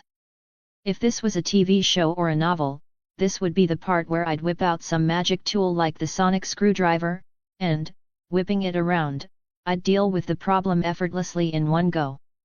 Unfortunately, reality doesn't work like that. Thanks to Assimilate and my centuries of experience with machines, I knew what to do. Every time one moved, I saw the system diagram adjust in my head, this circuit cut, that relay forced open, this feedback loop rerouted. I grabbed the nearest fire extinguisher off the wall and laid a thick layer of foam across the nearest row of panels. The spiders apparently didn't like that. Their limbs gummed up, and their little motors whined. 2 of them sparked and died. Yeah, that's right, I said. Welcome to risk assessment, baby. One jumped at my face. Well, tried to. I caught it in one hand, slammed it onto the floor, and stomped on it. Another tried to burrow into a junction box. But I yanked the cover off and rewired some WUIC to access cables, so it got a face full of 400 volts of a polite no. It was messy, improvised work, but it did what I needed, slowed them down. But I couldn't stop them all. A few darted into deeper access points and vanished toward the shield controls. By the time the last spider in the room twitched and went still under my boot, the worst of the sabotage at this level was contained. Heat levels dipped by a fraction, enough to buy us time. I hit the intercom. Doctor. Static. Figures. Fine. Plan B. I called up the station schematic, traced the main heat control trunk line, and marked the routes the remaining spiders had taken. They all led downward, toward the same place the doctor had run with Jabe, the main shield maintenance corridor. Then I ran. Chapter 8, Chapter 8. By the time I caught up, the corridor of fans was already roaring. Platform 1's heatsink system was essentially a giant wind tunnel with delusions of grandeur, tier upon tier of spinning blades, keeping the worst of the solar flare out by dumping excess heat straight into space. When it worked beautifully. When it didn't, well, that's why we were here. I arrived at a side gantry just in time to see Jabe standing by a control pillar, bark skin blistering under the rising heat, holding down a lever that clearly didn't want to stay put. The doctor was further along the corridor, beyond several sets of fans, clinging to a railing, timing his run between the rotating blades. "Of course you'd go down the hard way," I muttered. Jabe glanced back, saw me, and winced. "You shouldn't be here," she shouted over the roar. "It's too hot already." "Story of my life," I shouted back. The temperature was rising fast. My Time Lord physiology could take more than hers, but even I felt my skin prickle. In the original script, this was the part where she held the lever until the heat burned her alive, giving the doctor the time he needed to reach the secondary console and reset the shield. Not today. I jogged up to her, one arm held in front of my face to shield against the wind. "What's the situation?" I yelled. "She's locked the control," Jabe shouted back. Her voice shook. The safety override was sabotaged. Someone used those creatures. She flicked her eyes toward a fried spider near the pillar. "If I let go, the fans stop. If the fans stop, we all flambe," I finished. "He knows what he's doing," Jabe said, nodding toward the doctor. "He will save us. That is what he does." "Yeah, well," I said, "let's hope we'll be around to thank him." Up close, I could see the damage spreading through her. Leaves at the edge of her hair were curling, darkening. Resin beaded on her skin like sweat. I scanned the base of the lever, old habit, even without tools. Here it was, override coupler fused, local power burned out, with holding it manually being the only thing keeping the circuit complete. "Of course it's manual," I muttered. "Why make things easy?" Another wave of heat rolled through the corridor. "Engineer," Jabe said quietly, "I know what you are." I looked up. Her eyes were bright, full of something like pity and awe. "I scanned you earlier," she said. "In the gallery. You and the doctor. You are both Time Lords. The last." "Apparently not as last as we thought," I said. "Seems we've got a habit of surviving things we shouldn't." "This world died," she said. "Your world died. And still you run." "Running's better than stopping," I said. "Stopping gets you burnt." "Then you understand," she said. "Some things are worth burning for." The lever shuddered under her hand. She flinched, jaw tightening. "Yeah," I said. "And some things are worth rewiring so we don't have to." I dropped to my knees, yanked the base panel off the pillar, and squinted at the mess of fused components inside. Whoever designed this had clearly never met a Gallifreyan safety inspector. Or if they had, they'd bribed them. "Jabe," I shouted, "can you give me 10 seconds? If I let go." "I know," I said. "But I think I can fake your grip. I just need 10 seconds. She hesitated. Another flare of heat washed over us. Somewhere further down, the doctor screamed in pure stubborn fury and flung himself through another set of blades. Jabe swallowed. 10 seconds, she said. "On 3, I said. 1, 2, 3. She let go on 3. The lever immediately tried to snap back up. I jammed my arm into the space, catching it with my shoulder, and swore as the force nearly wrenched it out of its socket. "Okay," I grunted. "That's More than I thought. Jabe grabbed my arm, helping hold it down. Now we were both pinned there, heat clawing at us from all sides. You said 10 seconds, she hissed. I lied, I said. Sorry. Reflex. With my free hand, I reached into the guts of the panel. The sabotage was obvious once I knew where to look. A spider had welded 3 contacts together and fused the backup actuator. Right, I muttered. Well, we're going to bypass your bypass. I yanked a cable free with my teeth, twisted it around a secondary contact, and shoved it into place. Sparks snapped at my fingers. The whole pillar vibrated. For a breathless moment, nothing changed. Then a secondary relay came to life. A little green light below the lever flickered on. Jabe, I shouted, when I say now, let go. If you are wrong, then I'll probably be cremated fast enough not to be embarrassed, I said. Ready? She nodded once. I counted to 3 in my head, checked the circuit one last time, and slammed my palm against the emergency restart stud. Now. We both let go. The lever twitched, and stayed down. The new circuit hummed, holding it in place. The fans shuddered, then roared harder as full power returned to the array. The heat stopped climbing quite so fast. Jabe sagged against the pillar, bark skin smoking but no longer actively cooking. You did it, she said. We did it, I corrected. Don't shortchange your grip strength. I laughed. At the far end of the corridor, the final blast door opened. The doctor stumbled through, slammed his hand down on the master control, and yelled something triumphant at the sun. The shield flared, solid and strong. The worst of the flare bounced off it.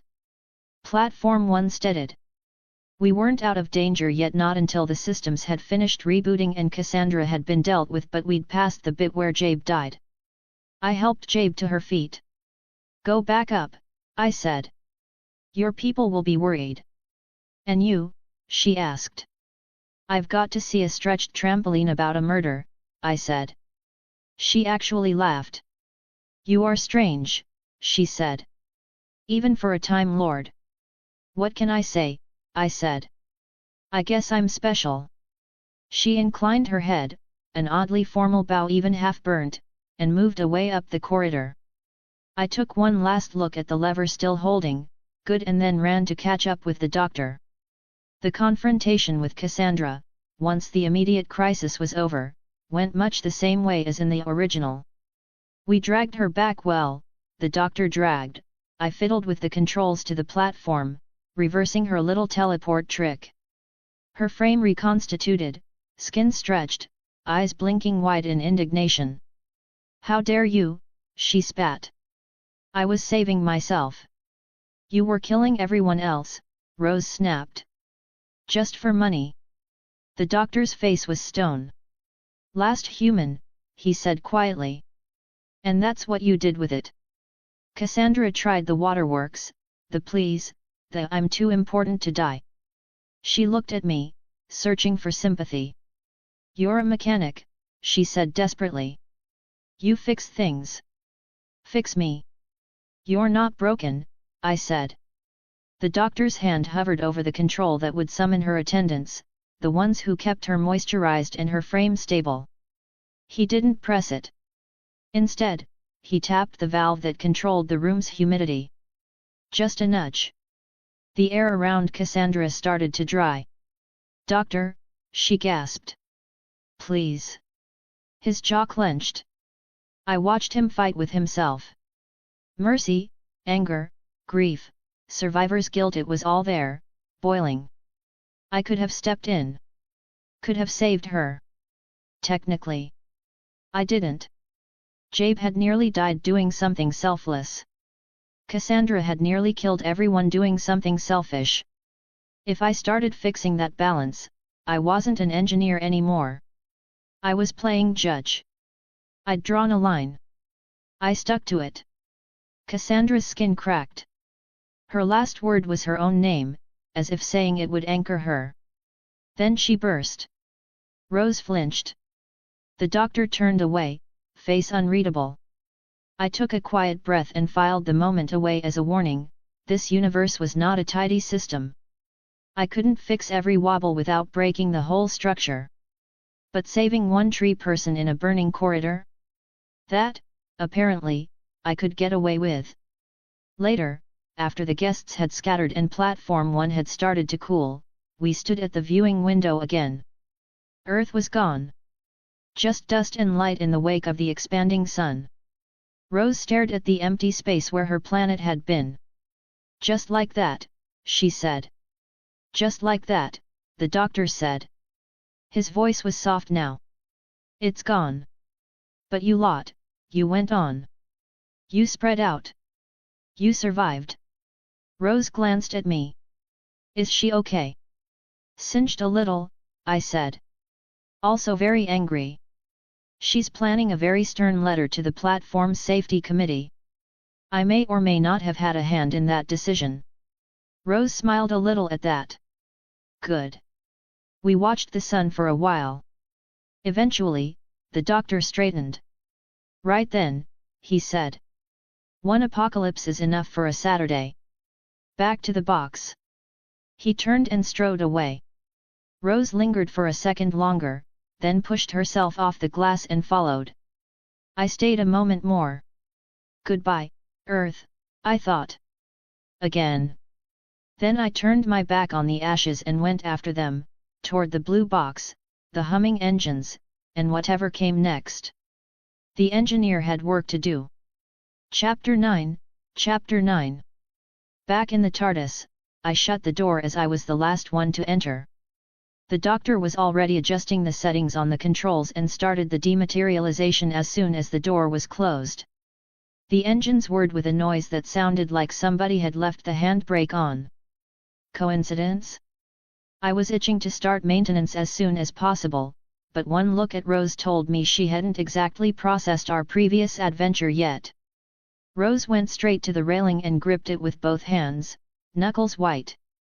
The doctor wandered around the console, flicking a few idle switches just to keep his hands busy. I stayed near the doors for a second, listening to everyone breathe. Right, the doctor said suddenly, too bright. That was fun. I raised an eyebrow. So this is what it's like. Watching the show, it was always visible how out of touch the doctor is with this sort of thing, especially this incarnation, but experiencing it personally it's painfully obvious how much he can't read the room. Fun, Rose repeated flatly. Well, he amended, eventful. Bit of sightseeing, bit of nearly dying, bit of saving the day. That's a solid afternoon. Rose turned slowly to face him. We just watched my planet burn, she said. Then you killed a woman. The words hung in the air like a dropped wrench. The doctor's smile vanished. She killed them, he said, voice sharp. All those people on platform 1, just numbers on a ledger to her. She would have done it again. You still let her die, Rose said. You could have saved her. He opened his mouth, shut it again, and ran a hand over his face. Everything has its time and everything dies, he said eventually. That's not an answer, she shot back. He winced. I watched him struggle, watched Rose's face set, and realized the silence about to stretch out between them would only get uglier. I contemplated. Originally they were supposed to arrive back on Earth so Rose could see that people in her time were still fine. That what happens 5 billion years away is such a distant event. The doctor would then open up to her just a little and talk about our planet's destruction. Our planet. It's simultaneously weird and natural to call Gallifrey home. But I digress. They would then eat chips and ride off into the sunset. Did my presence change this? Or is this just an off-screen conversation that happened on the way to Earth? I glanced at the navigation system. We were in deep space, no destination set, just orbiting the local cluster. Butterfly effect, hey. I wonder what exactly I changed to alter the timeline. Well, the timeline isn't broken, so I guess it's fine. Ish. Back to the topic, the doctor and Rose were clearly agitated for different reasons, and neither of them had the clear head right now to handle this. Luckily I did, so I did the stupid or smart, depending on how you look at it, thing and stepped in. Rose, I said gently, you're right. He could have saved her. The doctor's head snapped toward me, eyes flashing. And he's right too, I added. She chose herself over everyone else. Twice. Sometimes the universe doesn't step in to cushion the landing, if you catch my drift. That's easy for you to say, Rose muttered. You weren't the one turning the dial. She looked like she wanted to argue. With me, with herself, with the way she'd lived all her life. Instead, she sagged against the railing, shoulders dropping a fraction. You take a lot on yourself, don't you? Rose said, looking between us. The both of you.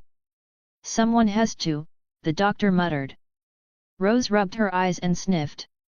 So what now? She asked. We just go somewhere else. That's the idea, the doctor said, forcing some cheer back into his voice. Big universe. Plenty of trouble we haven't seen yet. Before you fling us at the next disaster, I cut in, I'd like to keep a promise. He frowned. What promise? I patted the console affectionately. I told her I'd give her a proper service, I said. Full diagnostic. She's running on brute force, luck, and your charming personality. Two of those aren't sustainable. The TARDIS gave a soft, approving hum. So why don't you two go grab some food, I added, and in the meantime I'll take a look around and assess the damage. The doctor crossed his arms. Assess the damage? She's fine, he said. She's functional, I corrected. That's not the same as fine. Rose perked up a little, glad for a different subject. Wait, you can actually fix her. I can tune her, I said. TARDIS don't really get fixed. They get coaxed into behaving better. Can I watch? Rose asked, hopeful. No, and before she could complain I continued, even a doctor. I made eye contact with the doctor at the pun, he just rolled his eyes. We'll ask the relatives to wait outside. This is personal. She doesn't want people loitering around while I poke at sensitive bits. That's just not fair. Rose threw her arm out, but more out of playfulness, she seemed to understand. Breakfast? I asked, looking between the two of them. The doctor, as if answering, adjusted the navigation and started going into an explanation about the culinary state of the 21st century. Rose joined him as the obedient listener. Now that those two were sorted out and I was no longer in their way, I headed deeper inside the TARDIS. I pressed my palm flat on the nearest panel and closed my eyes. Okay, old girl, I murmured. Let's see what we're working with. Assimilate fired up in my head. Systems, circuits, dimensional components, all of it unfolded in my head like a schematic drawn in light. Seeing the TARDIS like this was amazing. Of course I had my memories as the engineer, but no matter how vividly Time Lords can perceive their own timeline, memories are memories, and seeing things with your own two eyes is something you can't even compare to. She was beautiful. A mess, but beautiful. Whoa, I breathed. You've been busy. Images and impressions flickered across my mind, refits, regenerations, emergency botch jobs after the Time War, Coral grown in a hurry to patch fractures in her heart, the Time Rotor. I started small, letting my hands follow instinct. I eased one dial a fraction to smooth out the temporal buffer, feel the vibration underfoot soften, then let my thoughts drift. I couldn't help grinning. I like this. I spent all my life living as a corporate slave in a world that already perfected the recipe on how to keep people in line. Aside from work and sleep you had no time to do anything else, or if you did somehow manage to free up space then you had no energy left. I reached to another panel, gently separating three sensor arrays that had been arguing with each other for decades and giving each its own clean channel.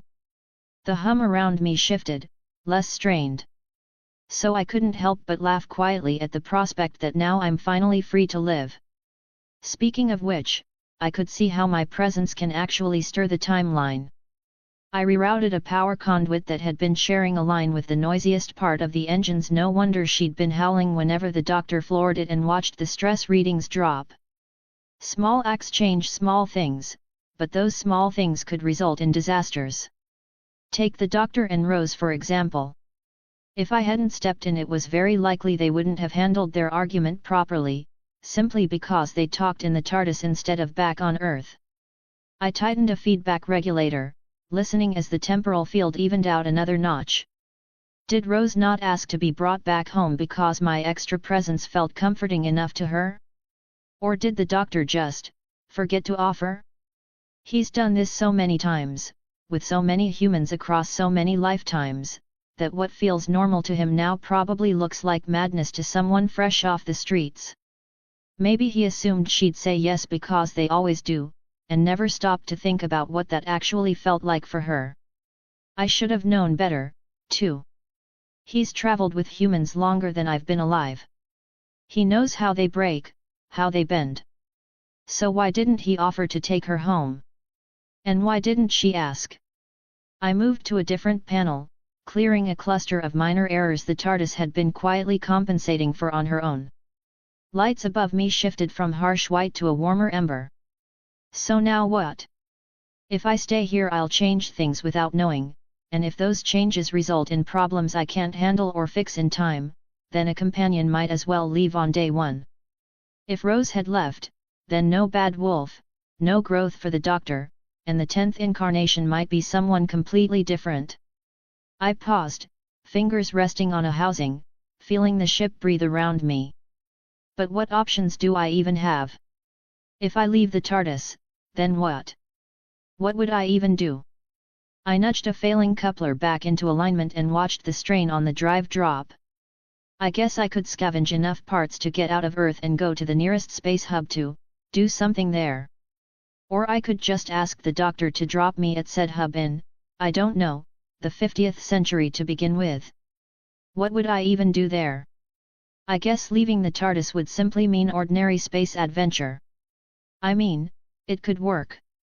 I am a role model specimen from the smartest species in this universe. My cheat skill from the entity will allow me to thrive almost anywhere. Well, let me lock this option in for now. I adjusted a stabilizer calibration, listening as the TARDIS gave a little contented sigh through the floor. Or, if I decide to stay here, I guess I could wait around for Jack to remake Torchwood and join them. They'll have plenty of stuff to deal with as well. Maybe I could borrow his vortex manipulator and have a we have TARDIS at home version of space-time shenanigans. Or maybe I just don't think too hard about things I can't control and let nature do its thing. Yeah, so what if the doctor's timeline changes? Not my problem, I'm the protagonist here, not him. I winced at my own thought. Saying that is so messed up. Decisions. As for having my own TARDIS? Now that would be the optimal outcome.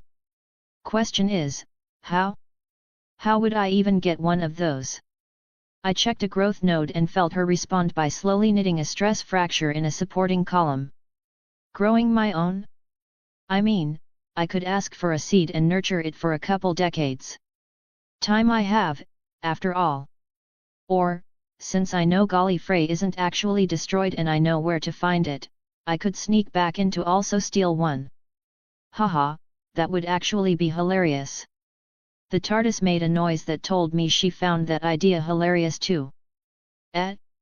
How? I muttered aloud, then remembered, right, for maintenance I'm holding a telepathic connection to her, so some of my surface thoughts are bleeding across to her. Well, as long as she won't tell on me, haha. Back to topic. So. Gallifrey. If I don't care about canon, why don't I just tell the doctor that Gallifrey is not gone? Maybe I'd see a version of 9 like nobody else did before me. so many options and I don't know what to do. Well, for now I'll do what I can do right here and figure out the rest later. After about an hour of surface level adjustments, I leaned back from the console and cracked my neck. Right, I said. That's the easy bit. For the deeper stuff, I'll need to get underneath. Rose, who had come back by then with the doctor, frowned. Underneath what? I pointed at the grating in the floor leading down under the main console. Basement, I said. TARDISES have crawl spaces. Conduits. Junction nodes. Lots of places to bang your head. So you're going crawling around under the floorboards of a time machine, she asked. Pretty much. Can I come? No, said the doctor. Yes, I said. We both looked at each other. She'll get lost, he said. She'll stay where I tell her, I said. Won't you? Rose shrugged. I mean, I don't fancy getting stuck in a pipe, she said. But I'd like to see more than just this room and my bed. The doctor hesitated. His protectiveness wrestled with his curiosity and his desire not to admit he didn't know every nook of his own ship. Fine, he said at last. But if you fall into a temporal manifold, I am not fishing you out. I'll bring a rope, I said. The access hatch opened with a protesting creak that told me it hadn't been used for anything but emergency hat grabs in a long time. A faint blue glow filtered up from below, along with the smell of warm metal, old dust, and that indescribable scent of inside a machine that thinks.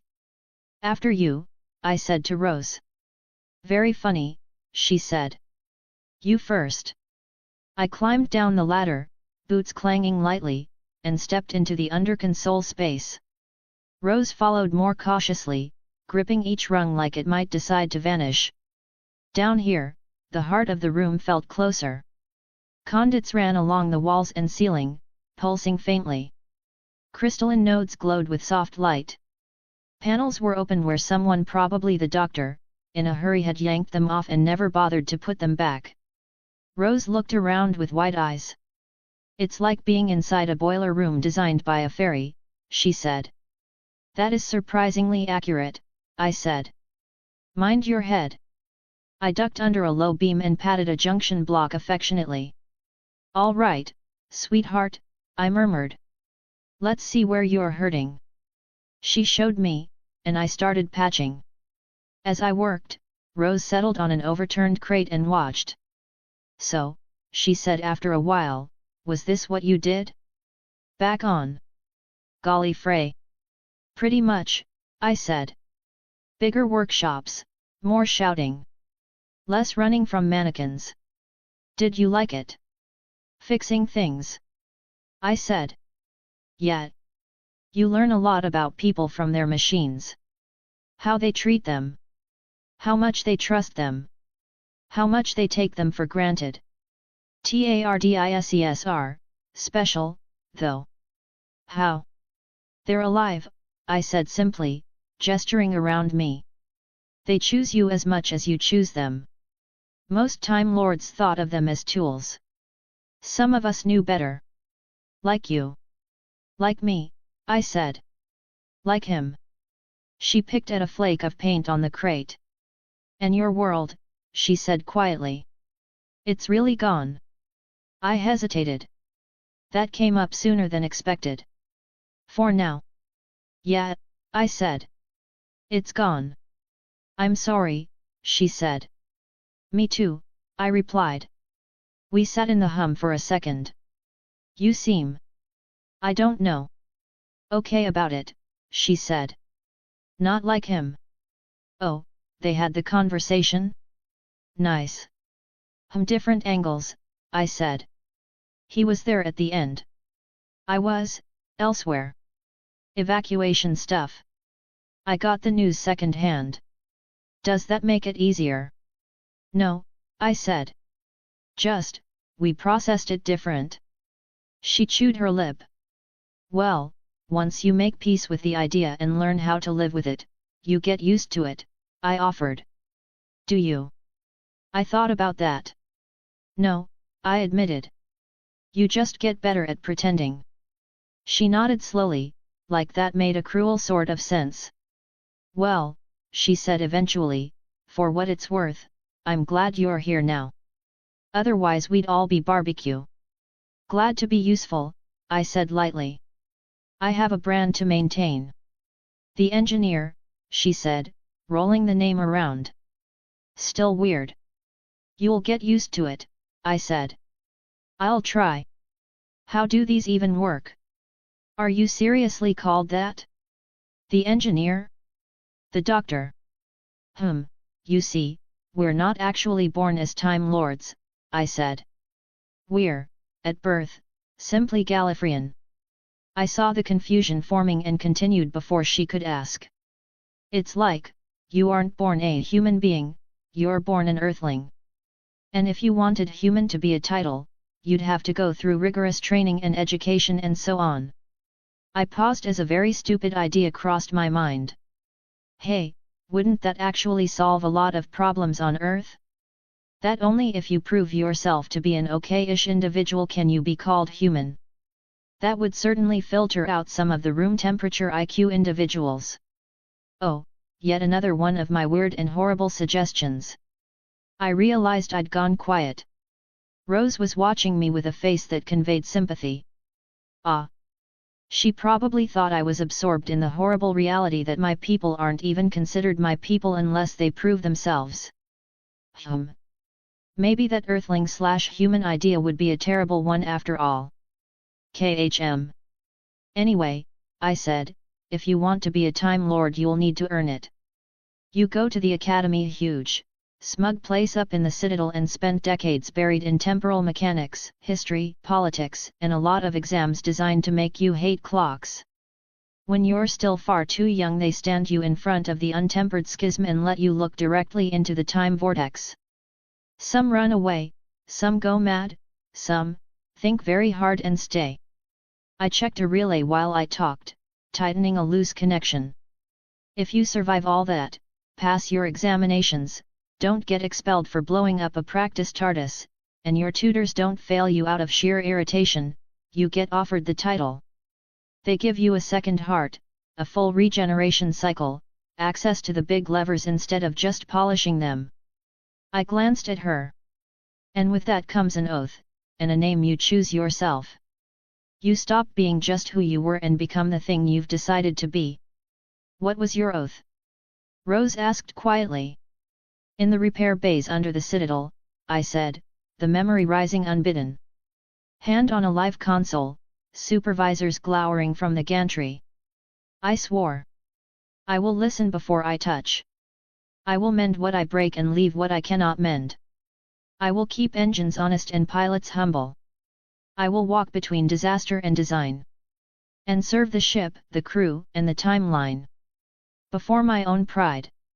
This I swear as the engineer. Rose's eyes widened a little. That's, actually kind of nice, she said.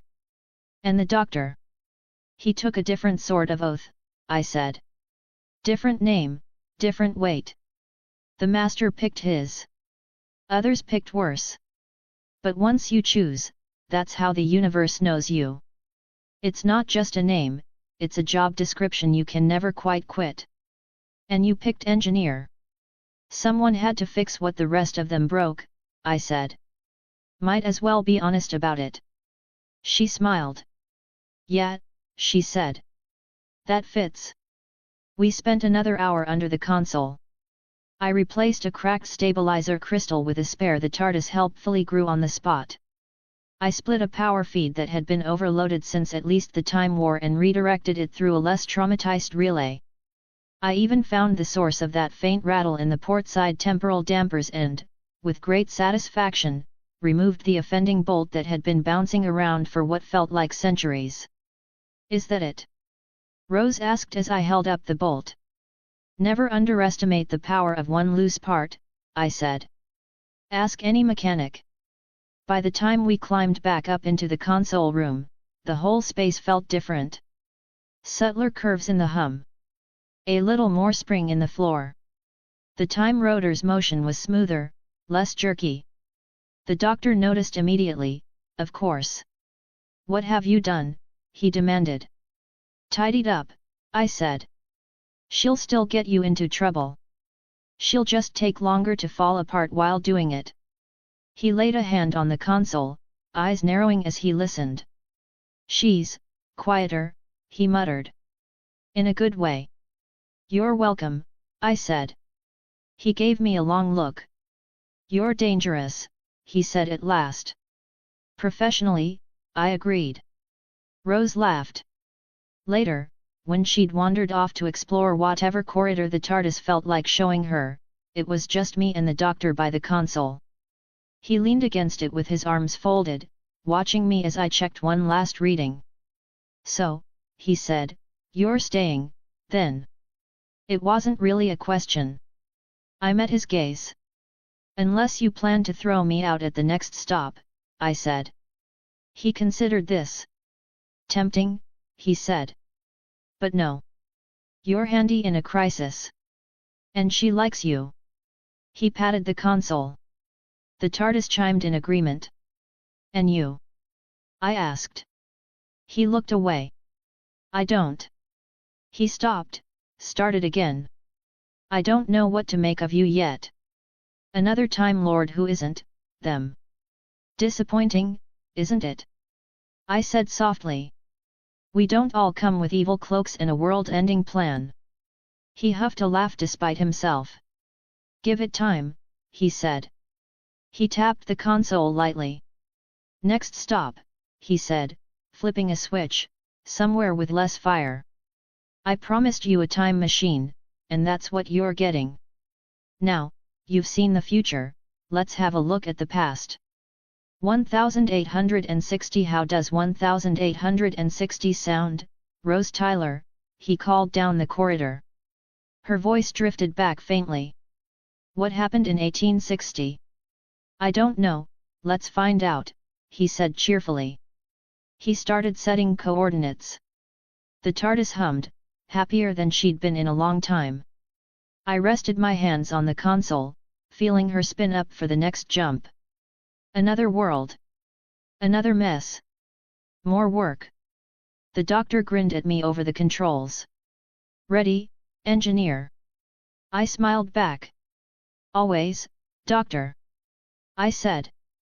The engines roared, the time rotor surged, and the universe tilted. We flew on. Chapter 10, Chapter 10. The time rotor rose and fell in a smooth rhythm, glowing emerald, the TARDIS purring under our hands like she was pleased with herself. The doctor bounced on his heels, grinning. Right then, he said, flicking a lever with an unnecessary flourish. Past, not future. Proper history.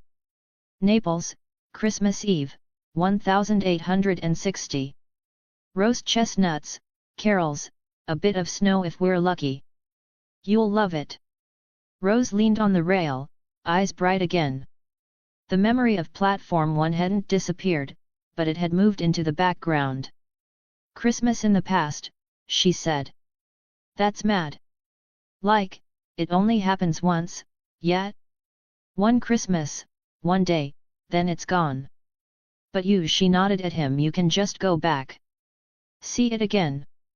Days that are dead and gone, like they're still there. The doctor's grin got softer at the edges. Perks of the job, he said. Now and then I like to share.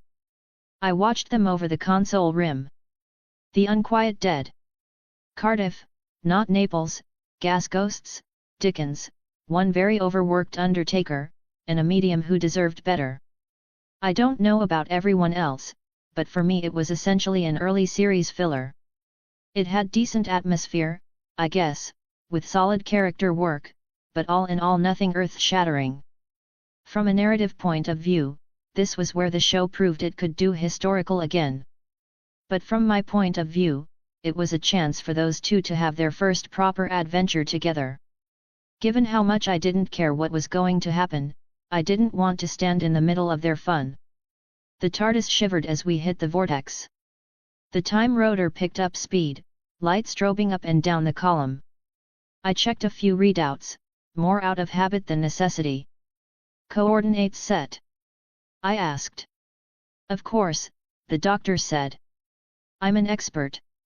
On the environmental display, the little marker that represented our landing point drifted about half a continent away from Naples and slid neatly into South Wales.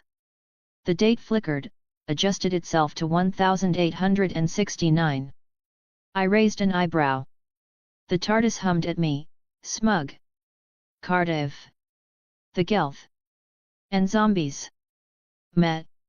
Still, 1869 was interesting in its own way.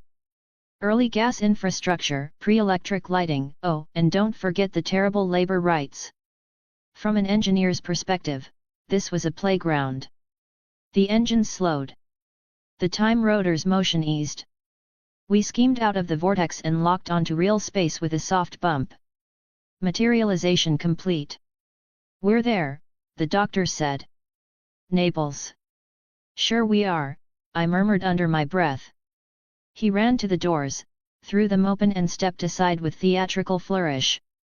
After you, he said to Rose. Cold air spilled in. Rose stepped out and laughed. It's snowing, she yelled back. Proper snow, not that soap stuff from the shop windows. I followed them to the threshold and leaned on the frame, watching. Gas lamps glowed in the fog. Horses clopped over cobbles. A man in a top hat hurried past, muttering in an accent that was very much not Italian. A sign on the corner, half obscured by frost, very clearly said Cardiff. Well, I said quietly. Close enough. The doctor stepped out, took one big breath like he was tasting the air, and frowned for a fraction of a second. Little bit further north than I planned, he said brightly. Cardiff. Christmas Eve. 19. He squinted at a passing newspaper boy. 1869. Even better. Victoriana. Smog. Gravely social inequality. Brilliant. Rose spun on the spot, arms open. Look at this place, she said. Actual olden days. Real people. Real, smell. She scrunched up her nose. They don't do deodorant, do they? Give it a few decades, I said. They'll invent worse things. She grinned. The doctor clapped his hands. Right. Town center, lights, probably a bit of music. Maybe we'll catch a show. He glanced at Rose. Fancy some culture. As long as it's not opera, she said. Wouldn't dream of it, he said. Come on. He started striding off into the fog. Rose jogged to catch up. I stayed in the doorway. Engineer, the doctor called back. You coming? I looked from them to the console behind me. The maintenance subroutines I'd started earlier still sat half-finished in the back of my head, like unresolved chords. The TARDIS pulsed faintly, hopeful. This was their story more than mine. Rose's first historical, her first proper brush with famous name on the cover of a book. The two of them needed the space to bounce off Dickens and each other. I'll catch up, I said. Someone has to finish the service. You go. Have your Christmas special. Rose laughed. Don't you want to see it? She asked. I can be at as many Victorian Christmases as I want in the future, I said. I'll finish the work on the TARDIS and then catch you later. The doctor squinted at me like he was trying to decide if I was joking. Fine, he said. Don't touch anything important. Too late, I said, and stepped back inside. The doors shut with a soft thud. For a while, I worked. Fine-tuning, mostly. The bigger faults I could deal with right now were already sorted, now it was about smoothing out the small things that had piled up over the years. The TARDIS was more than happy to help, nudging my attention toward things she'd been meaning to get around to for about 3 regenerations. I rebalanced a handful of power relays, trimmed a nasty feedback spike out of the telepathic circuits, and persuaded one of the interior environmental buffers to stop trying to emulate Arctic conditions as its default output in Sector 5. Every so often, I felt a little tug at the edge of my perception, a ripple of stray time energy from not very far away, pulsing in slow, uneven beats. The rift. Cardiff's little party trick, sitting under the city like a cracked bone, leaking history. Up at the surface, the Doctor and Rose would be doing their thing.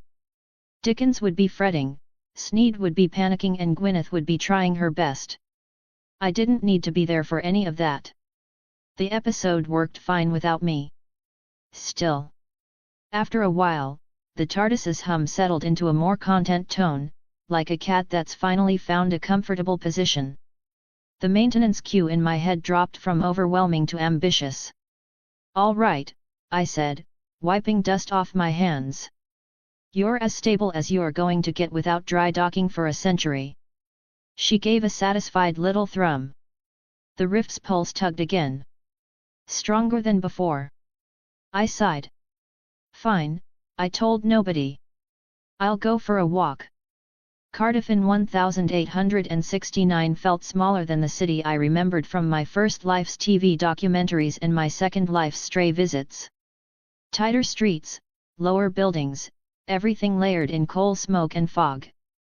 Carols drifted from doors, half drowned out by the wheels of carriages and the clop of hooves. I shoved my hands in my pockets and walked, letting my Time Lord senses unfurl a little wider. From a historical perspective, Cardiff was fascinating. Early industrialization, class stratification, a society halfway between candles and electricity. The gas infrastructure alone was worth a study. The rift under the city throbbed like a heartbeat under my feet. I turned away from the main thoroughfare, following the gradient of energy the rift pulsed out. A few streets over, commotion spilled from what was obviously a theater, people pouring out in a rush, shrieking about ghosts and gaslights, one woman loudly insisting a corpse had just got up and screamed at her.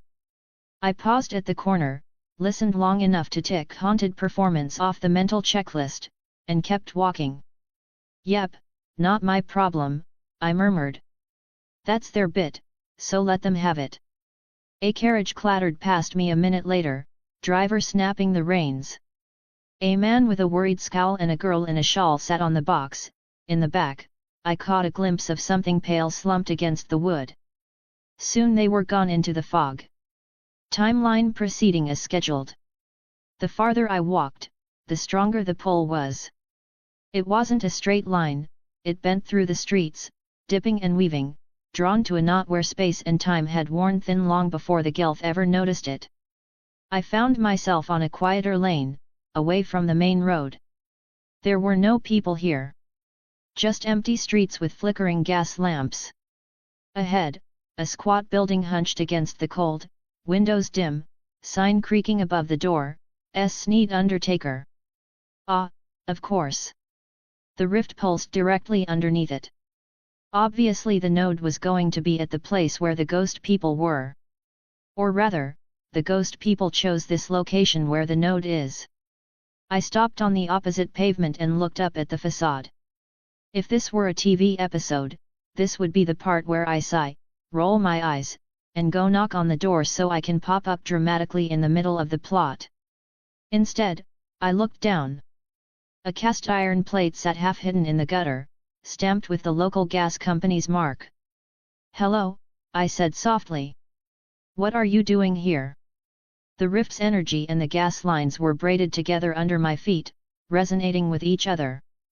Whatever the Gelf were doing above, they were clearly doing it through this infrastructure. I hopped down off the curb, crouched by the plate and pressed my fingers to the metal. Heat radiated through it too much for a calm winter night. The pressure was higher than it should be. The flow spiked, then dropped. Someone, somewhere, had given the system a shove it wasn't designed for. "Of course they have," I muttered. "Why ever use the machine as intended?" I glanced up at the parlor, then back at the access plate. The doctor would be handling the talking, the ethics, the I'm so sorry part. Rose would be doing the moral gut check. Gwyneth would be making a choice that would hurt no matter what anyone said. I wasn't needed there. Here, though down in the pipes no one else was paying attention. Right then, I said. I'll take the basement level. Again. The gas access tunnel was barely tall enough for me to stand upright, and barely wide enough to turn around. My footsteps echoed off the damp brick floor. The deeper I went, the stronger the rift's pressure grew. It wasn't just a leak anymore, it was an open window, and something on the other side was very interested in making it a door. Orange-tinged gas hissed through thick pipes bolted to the walls. Every so often, a shimmer of blue flickered inside them, clinging to the flow, slipping between this world and the spaces in between. Using municipal gas as a carrier medium, I said. Hey, points for creativity. I found the main junction under Sneed's parlor, a wide chamber where several pipelines met, valves branching off toward different parts of the neighborhood. And there, bleeding bright in my senses, was the main feed straight up into the building. Someone had already been meddling. A valve halfway closed when it should have been open, and another wedged open with a piece of broken wood. Crude tampering, just enough to spike pressure and make the pipes sing. Above me, faint through the stone, I heard voices. Muffled words. A man's sharp, northern tones. A young woman's softer lilt. Another woman, scared but stubborn. Seance time. Fantastic, I said. We're right on schedule. I stepped to the central manifold, laid both hands on the metal and closed my eyes. All right. Let me think this through. The Gelth wanted bodies. They were leveraging the rift to cross over, using the gas system as both pathway and amplifier. If they got enough of a foothold, they'd go from spooky local haunting to a citywide possession event in under 5 minutes. In the original run, the way out was messy. Gwyneth channeled them and she flipped the table by lighting the gas and turning herself and the parlor into an improvised bomb. The resulting explosion slammed the door shut. So given the situation in front of me, apparently the rest of Cardiff survived because the script said so. I guess that makes sense. An unplanned detonation in a botched-together Victorian gas system would take half the block with it. Reality is based on logic, while the show had its conveniences. Well, lucky I'm here. I could at least improve the odds. I traced the lines mentally. 1 branch to the parlor. 2 to the neighboring houses. 1 thick one continuing down the street. All of them currently overpressured and singing like they wanted to burst. Okay, I murmured. We're going to localize you. I shut the valves leading away from Sneed's building, one by one, feeling the metal protest under my hands. Pressure rose for a moment, then redistributed. I rerouted excess flow into a relief line farther down the network, somewhere that could vent safely. Above, the voices rose. The air vibrated with Gelth presence, more of them now, crowding close, their voices pleading and hungry. A surge of blue flared through the pipes, so bright it made my eyes ache. My heart stuttered. Too many, I muttered. You're bringing too many through, you idiots. I tightened the last isolation valve feeding the street outside and snapped a latch into place. There. If scratch that, when they lit the gas upstairs, most of the energy would go into that one sealed volume. Enough to incinerate anything incorporeal and angry trying to push through, without blowing up the neighborhood. In theory. The rift suddenly bucked. Something above had gone wrong. Or right, depending on which side you were on. Although, you might want to hurry up with the heroic bit, I muttered to the ceiling. The blue within the pipes churned, enraged at being trapped. For a moment I considered shutting the feed entirely. But that would only delay them, not stop them. They'd just try another route. All right, fire, then. I reached for the manual purge lever, ready to dump a last controlled burst into the parlor line, and hesitated. This was the part where I could, in theory, take the choice away from Gwyneth. Bleed off enough pressure that there'd be no explosion, no sacrifice, just a slow, ugly stalemate with half-formed gulf stuck between worlds. And the rift would stay open, wider than before. Waiting. What would that mean for the future? I can't destroy them, and leaving them alive, even if trapped, would just be asking for trouble. My oath was playing out in my head. I will mend what I break and leave what I cannot mend. I let go of the lever. As I did, the temperature in the tunnel suddenly spiked. Overhead, I heard screaming. Then the world went white. When I came back to myself, I was on my back in a puddle, ears ringing, mouth full of brick dust. The gas pipes howled briefly, then fell silent as emergency cut-offs slammed down up and down the line. I coughed, spat, and rolled over, every joint protesting. Well, I croaked. That worked. The rift's pressure had dropped from impending migraine to background headache. The gulf presence in the pipes was gone, burned out or shoved back through. I pushed myself to my feet and staggered toward the nearest access ladder. Time to see how bad the damage is. The Undertaker's parlor above looked like the inside of a chimney after a rage attack. Soot streaked the walls. The air stank of burnt gas and something colder underneath. Glass crunched